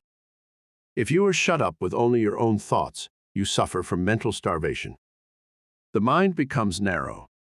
The mental powers weaken. Living alone often causes some of the milder forms of insanity. If children do not play with those their own age, but associate with only older people, they will take on the actions of the older people. The same is true of older persons if they associate with people younger than they are. They take on the spirit of youth. If you wish to retain your youth, you need the influences of youth. Like attracts like all over the world. The thought element plays a great part in our lives. Every business must not only command physical effort, but it must also command thought effort. There must be coordination of thought. All employers should aim to secure employees that think along similar lines. They will work in fuller sympathy with each other. They will better understand each other. This enables them to help each other, which would be utterly impossible if they were not in sympathy with each other. It is this that goes to make up a perfect organization, which directs and influences them toward the one end. Instead of each person being a separate unit, each one is like a spoke in a big wheel. Each member carries his own load, and he would not think of shirking. Anyone working in such an atmosphere could not help turning out his best work. All great leaders must be able to inspire this cooperative spirit. They first secure assistants through their mental control. They then make their assistants realize the value of mental control. Soon there is a close bond between them. They are working toward a single purpose. They profit by their combined effort. The result is that they accomplish much. If your business is conducted in the right spirit, you can instill your thoughts and your ideas into your employees. Your methods and ideas become theirs. They don't know it, but your mental forces are shaping their work. They are just as certain to produce results as any physical force in nature. The up-to-date businessman of the future is going to take pains to get his employees to think and reason better. He will not want them to become depressed or discouraged. There is time that instead of being wasted, he will endeavor to have them use in concentrated effort that will be profitable to both employer and employed. There must be more of the spirit of justice enter into the business of the future. There is a firm I know that will not hire an employee until he has filled out an application blank. No doubt those that fill it out think it is foolishness, but it is not. A capable manager can look over this application blank and pretty nearly tell if this person will fit into his management. The main thing he wants to know is the applicant's capacity for efficient cooperative effort. He wants persons that have faith in themselves. He wants them to realize that when they talk of misfortunes and become blue, they are likely to communicate the same depressing influence to others. The up-to-date manager wants to guard against hiring employees who will obstruct his success. You must realize that every moment spent in thinking of your difficulties of the past, every moment spent in bad company, is attracting to you all that is bad, is attracting influences that must be shaken off before you can advance. Many firms prefer to hire employees that never worked before so that they have nothing to unlearn. They are then not trained, but have no bad business habits to overcome. They are more easily guided and grasp the new methods more effectively because they are not contrary to what they have already learned. They are at once started on the right road, and as they cooperate readily, they receive the mental support of the management in learning the methods that have been perfected. This inspires confidence in themselves, and they soon become efficient and, finally, skilled workers. Most big business firms today employ efficiency experts. Each day or week they are in a different department. They earn their money because they familiarize persons with very little business experience with plans that has taken the expert years of training and much money to perfect. The attitude we take has a great deal more to do with our success than most of us realize. We must be able to generate those forces that are helpful. There is a wonderful power in the thought rightly controlled and projected, and we must, through concentration, develop this power to the fullest possible extent. We are surrounded by many forces of which we know but little at present. Our knowledge of these is to be wonderfully increased. Each year we learn more about these psychic forces, which are full of possibilities of which we are not even dimly conscious. We must believe in mental control, learn more about it, and use it, if we want to command these higher powers and forces, which will unquestionably direct the lives of countless future generations. Lesson 19. A concentrated will development. New method. You will find in this chapter a most effective and most practical method of developing the will. You can develop a strong one if you want to. You can make your will a dynamo to draw to you untold power. Exercises are given which will, if practiced, strengthen your will, just as you would strengthen your muscles by athletic exercises. In starting to do anything, We must first commence with elementary principles. Simple exercises will be given. It is impossible to estimate the ultimate good to be derived from the mental cultivation that comes through these attempts at concentration. Even the simple exercises are not to be thought useless. In no respect, writes Dr. Oppenheim, can a man show a finer quality of willpower than in his own private, intimate life. We are all subjected to certain temptations. The will decides whether we will be just or unjust, pure of thought, charitable in opinion, forbearing in overlooking others' shortcomings, whether we live up to our highest standard. Since these are all controlled by the will, we should find time for plenty of exercises for training of the will in our daily life. You, of course, realize that your will should be trained. You must also realize that to do this requires effort that you alone can command. No one can call it forth for you. To be successful in these exercises, you must practice them in a spirit of seriousness and earnestness.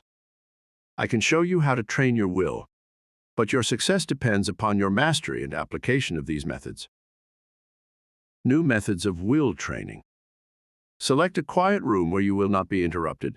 Have a watch to determine the time, and a notebook in which to enter observations. Start each exercise with date and time of day. Exercise 1. Time decided on. Select some time of the day when most convenient. Sit in a chair and look at the doorknob for 10 minutes. Then write down what you experienced. At first it will seem strange and unnatural. You will find it hard to hold one position for 10 minutes, but keep as still as you can. The time will seem long, for it will probably be the first time you ever sat and did nothing for 10 minutes. You will find your thoughts wandering from the doorknob, and you will wonder what there can be in this exercise. Repeat this exercise for 6 days. 10 p.m. Second day. Notes. You should be able to sit quieter, and the time should pass more quickly. You will probably feel a little stronger because of gaining a better control of your will. It will brace you up as you have kept your resolution. 10 p.m. Third day. Notes. It may be a little harder for you to concentrate on the doorknob, as perhaps you had a very busy day, and your mind kept trying to revert to what you had been doing during the day. Keep on trying, and you will finally succeed in banishing all foreign thoughts. Then you should feel a desire to gain still more control. There is a feeling of power that comes over you when you are able to carry out your will. This exercise will make you feel bigger, and it awakens a sense of nobility and manliness. You will say, I find that I can actually do what I want to and can drive foreign thoughts out. The exercise, I can now see, is valuable. 10 p.m. Fourth day. Notes. I found that I could look at the doorknob and concentrate my attention on it at once. Have overcome the tendency to move my legs. No other thoughts try to enter, as I have established the fact that I can do what I want to do and do not have to be directed. I feel that I am gaining in mental strength. I can now see the wonderful value of being the master of my own will force. I know now if I make a resolution, I will keep it. I have more self-confidence and can feel my self-control increasing. 10 p.m. Fifth day. Notes. Each day I seem to increase the intensity of my concentration. I feel that I can center my attention on anything I wish. 10 p.m. Sixth day. Notes. I can instantly center my whole attention on the doorknob. Feel that I have thoroughly mastered this exercise and that I am ready for another. You have practiced this exercise enough, but before you start another, I want you to write a summary of just how successful you were in controlling the flitting impulses of the mind and will. You will find this an excellent practice. There is nothing more beneficial to the mind than to pay close attention to its own wonderful, subtle activities. Exercise 2. Secure a package of playing cards. Select some time to do the exercise. Each day at the appointed time, take the pack in one hand and then start laying them down on top of each other just as slowly as you can, with an even motion. Try to get them as even as possible. Each card laid down should completely cover the under one. Do this exercise for 6 days. First day. Notes. Task will seem tedious and tiresome. Requires the closest concentration to make each card completely cover the preceding one. You will probably want to lay them down faster. It requires patience to lay them down so slowly, but benefit is lost if not so placed. You will find that at first your motions will be jerky and impetuous. It will require a little practice before you gain an easy control over your hands and arms. You probably have never tried to do anything in such a calm way. It will require the closest attention of your will. But you will find that you are acquiring a calmness you never had before. You are gradually acquiring new powers. You recognize how impulsive and impetuous you have been, and how, by using your will, you can control your temperament. Second day. Notes.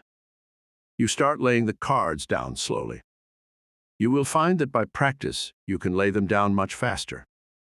But you want to lay them down slowly, and therefore you have to watch yourself. The slow, steady movement is wearisome. You have to conquer the desire of wanting to hurry up. Soon you will find that you can go slowly or fast at will. Third day. Notes. You still find it hard to go slowly. Your will urges you to go faster. This is especially true if you are impulsive, as the impulsive character finds it very difficult to do anything slowly and deliberately. It goes against the grain. This exercise still is tiresome. But when you do it, it braces you up mentally. You are accomplishing something you do not like to do. It teaches you how to concentrate on disagreeable tasks. Writing these notes down you will find very helpful. Fourth day. Notes. I find that I am beginning to place the cards in a mathematical way. I find one card is not completely covering another. I am getting a little careless and must be more careful. I command my will to concentrate more. It does not seem so hard to bring it under control. Fifth day. Notes. I find that I am overcoming my jerky movements, that I can lay the cards down slowly and steadily. I feel that I am rapidly gaining more poise. I am getting better control over my will each day, and my will completely controls my movements. I begin to look on my will as a great governing power. I would not think of parting with the knowledge of will I have gained. I find it is a good exercise, and know it will help me to accomplish my tasks. Sixth day. Notes. I begin to feel the wonderful possibilities of the will. It gives me strength to think of the power of will. I am able to do so much more and better work now, that I realize that I can control my will action. Whatever my task, my will is concentrated on it. I am to keep my will centered there until the task is finished. The more closely and definitely I determine what I shall do, the more easily the will carries it out. Determination imparts compelling force to the will. It exerts itself more. The will and the end act and react on each other. Seventh day. Notes. Now try to do everything you do today faster. Don't hurry or become nervous. Just try to do everything faster, but in a steady manner. You will find that the exercises you have practiced in retardation have steadied your nerves and thereby made it possible to increase your speed. The will is under your command. Make it carry out resolutions rapidly. This is how you build up your self-control and your self-command. It is then that the human machine acts as its author dictates. You certainly should now be able to judge of the great benefit that comes from writing out your introspections each day. Of course, you will not have the exact experiences given in these examples, but some of these will fit your case. Be careful to study your experiences carefully and make as true a report as you can. Describe your feelings just as they seem to you. Allow your fancies to color your report, and it will be worthless. You have pictured conditions as you see them. In a few months, if you again try the same exercises, you will find your report very much better. By these introspections, we learn to know ourselves better, and with this knowledge, can wonderfully increase our efficiency. As you become used to writing out your report, it will be more accurate. You thus learn how to govern your impulses, activities, and weaknesses. Each person should try to plan exercises that will best fit his needs. If not convenient for you to practice exercises every day, take them 2 or 3 times a week. But carry out any plan you decide to try. If you cannot devote 10 minutes a day to the experiments, start with 5 minutes and gradually increase the time. The exercises given are only intended for examples. Will training without exercise. There are many people that do not want to take the time to practice exercises, so the following instructions for training the will are given to them. By willing and realizing, the will grows. Therefore, the more you will, the more it grows and builds up power. No matter whether your task is big or small, make it a rule to accomplish it in order to fortify your will. Form the habit of focusing your will in all its strength upon the subject to be achieved. You form in this way the habit of getting a thing done, of carrying out some plan. You acquire the feeling of being able to accomplish that which lies before you, no matter what it is. This gives you confidence and a sense of power that you get in no other way. You know when you make a resolution that you will keep it. You do not tackle new tasks in a half-hearted way, but with a bold, brave spirit. We know that the will is able to carry us over big obstacles. Knowing this, despair never claims us for a victim. We have wills and are going to use them with more and more intensity, thus giving us the power to make our resolutions stronger, our actions freer, and our lives finer and better. The education of the will should not be left to chance. It is only definite tasks that will render it energetic, ready, persevering, and consistent. The only way it can be done is by self-study and self-discipline. The cost is effort, time, and patience, but the returns are valuable. There are no magical processes leading to will development, but the development of your will works wonders for you because it gives you self-mastery, personal power, and energy of character. Concentration of the will to win. The adaptability of persons to their business environment is more a matter of determination than anything else. In this age, we hear a good deal of talk about a man's aptitudes. Some of his aptitudes, some of his powers, may be developed to a wonderful extent, but he is really an unknown quality until all his latent powers are developed to their highest possible extent. He may be a failure in one line and a big success in another. There are many successful men that did not succeed well at what they first undertook, but they profited by their efforts in different directions, and this fitted them for higher things, whereas had they refused to adjust themselves to their environment, the tide of progress would have swept them into oblivion.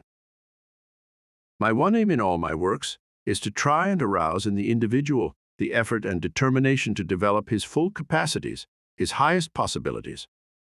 One thing I want you to realize at the start, that it is not so much ability as it is the will to do that counts. Ability is very plentiful, but organizing initiative and creative power are not plentiful. It is easy to get employees, but to get someone to train them is harder.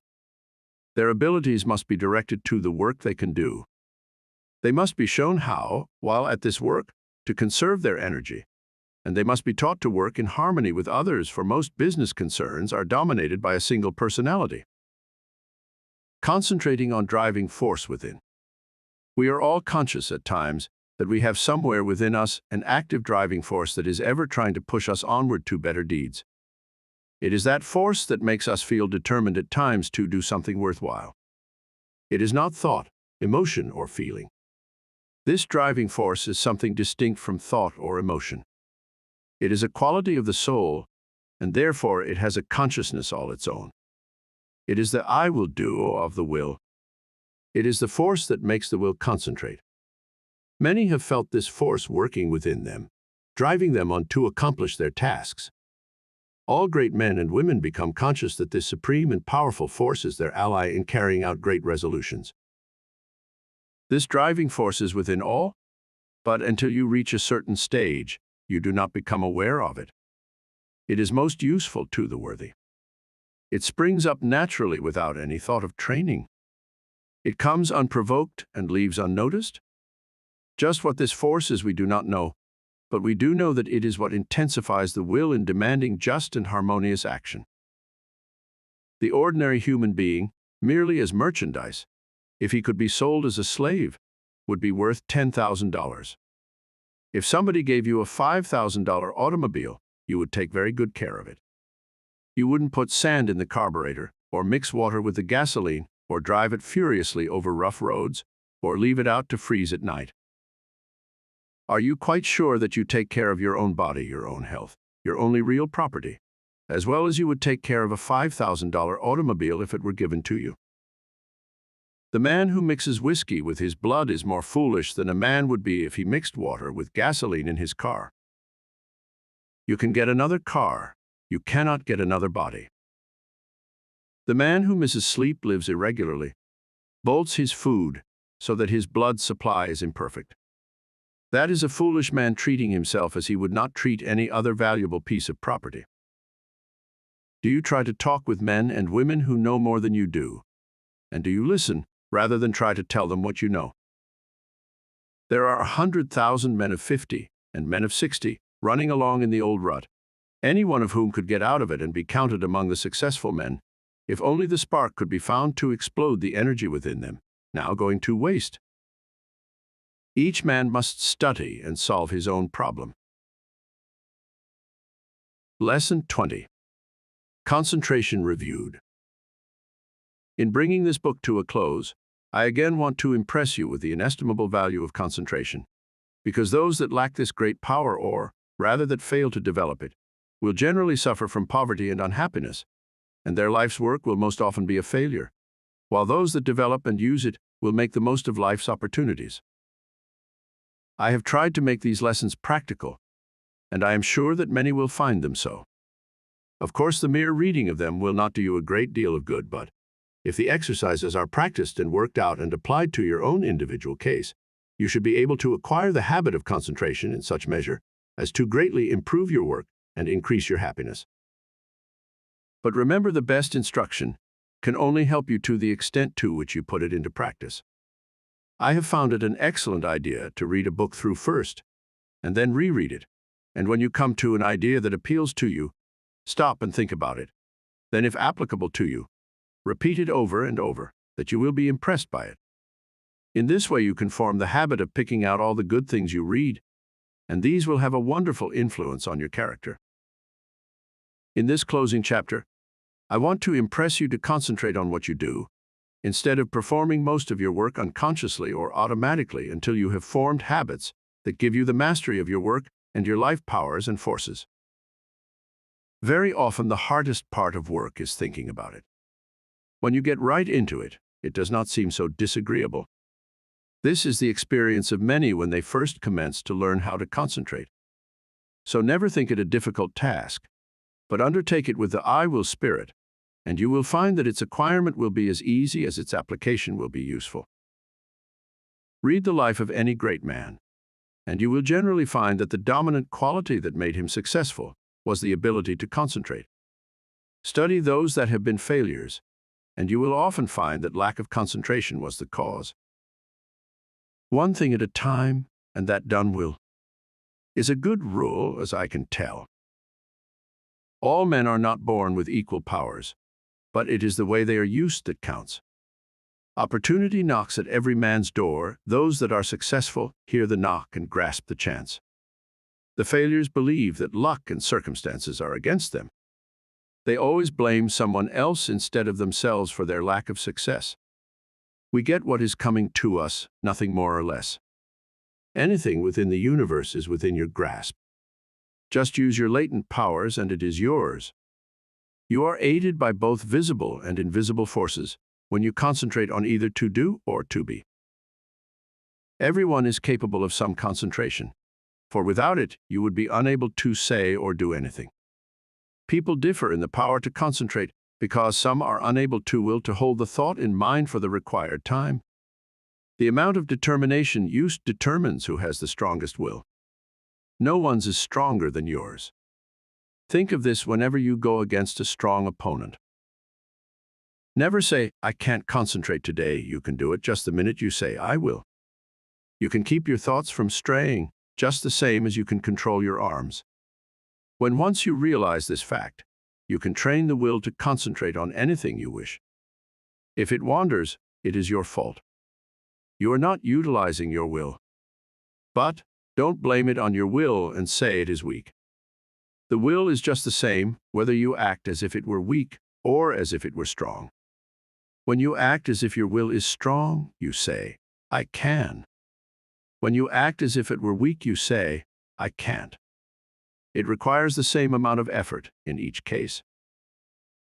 Some men get in the habit of thinking, I can't, and they fail. Others think, I can, and succeed. So remember, it is for you to decide whether you will join the army of I can't or I can. The big mistake with so many is that they don't realize that when they say, I can't, they really say, I won't try. You cannot tell what you can do until you try. Can't means you will not try. Never say you cannot concentrate, for when you do, you are really saying that you refuse to try.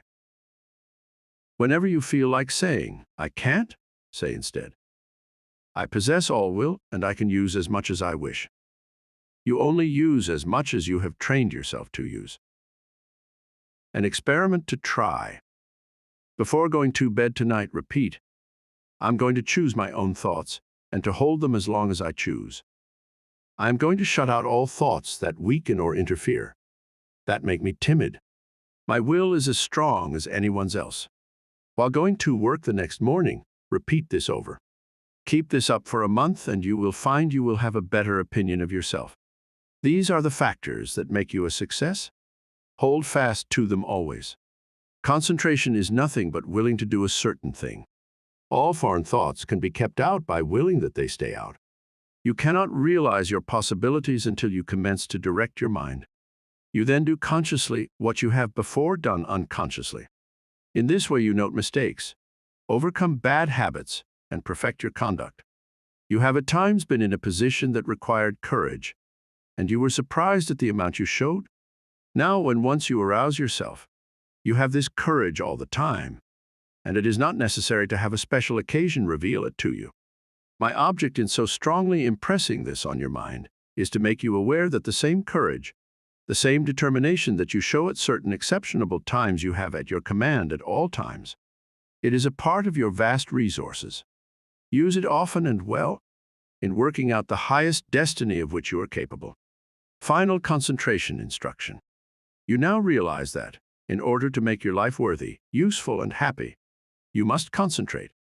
A number of exercises and all the needed instruction has been given. It now remains for you to form the highest ideal that you can in the present and live up to that ideal and try to raise it. Don't waste your time in foolish reading. Select something that is inspiring, that you may become en rapport with those that think thoughts that are worthwhile. Their enthusiasm will inspire and enlighten you. Read slowly and concentrate on what you are reading. Let your spirit and the spirit of the author commune, and you will then sense what is between the lines, those great things which words cannot express. Pay constant attention to one and one thing only for a given time, and you will soon be able to concentrate. Hang on to that thought ceaselessly until you have attained your object. When you work, let your mind dwell steadily on your task. Think before you speak and direct your conversation to the subject under discussion. Do not ramble. Talk slowly, steadily, and connectedly. Never form the hurry habit, but be deliberate in all you do. Assume static attitudes without moving a finger or an eyelid or any part of your body. Read books that treat of but one continuous subject. Read long articles and recall the thread of the argument. Associate yourself with people who are steady, patient, and tireless in their thought, action, and work. See how long you can sit still and think on one subject without interruption, concentrating on the higher self. Father Time keeps going on and on. Every day he rolls around means one less day for you on this planet.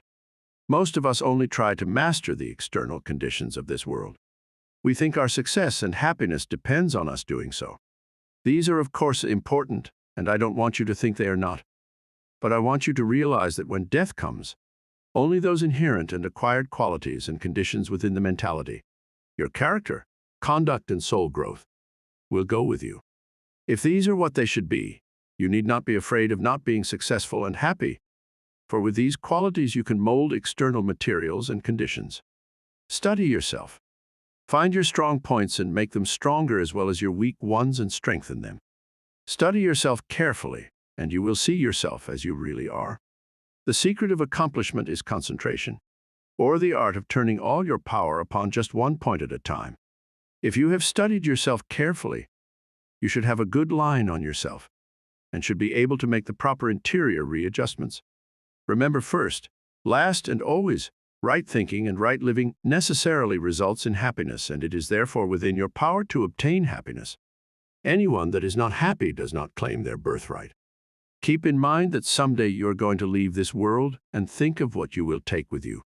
This will assist you to concentrate on the higher forces. Now start from this minute to act according to the advice of the higher self in everything you do. If you do, its ever-harmonious forces will necessarily ensure to you a successful fulfillment of all your life purposes. Whenever you feel tempted to disobey your higher promptings, hold the thought, "My higher self ensures to me the happiness of doing that which best answers my true relations to all others." You possess latent talents that, when developed and utilized, are of assistance to you and others. But if you do not properly use them, you shirk your duty, and you will be the loser and suffer from the consequences. Others will also be worse off if you do not fulfill your obligations. When you have aroused into activity your thought powers, you will realize the wonderful value of these principles in helping you to carry out your plans. The right in the end must prevail. You can assist in the working out of the great plan of the universe and thereby gain the reward, or you can work against the great plan and suffer the consequences. The all-consuming fires are gradually purifying all discordant elements. If you choose to work contrary to the law, you will burn in its crucible.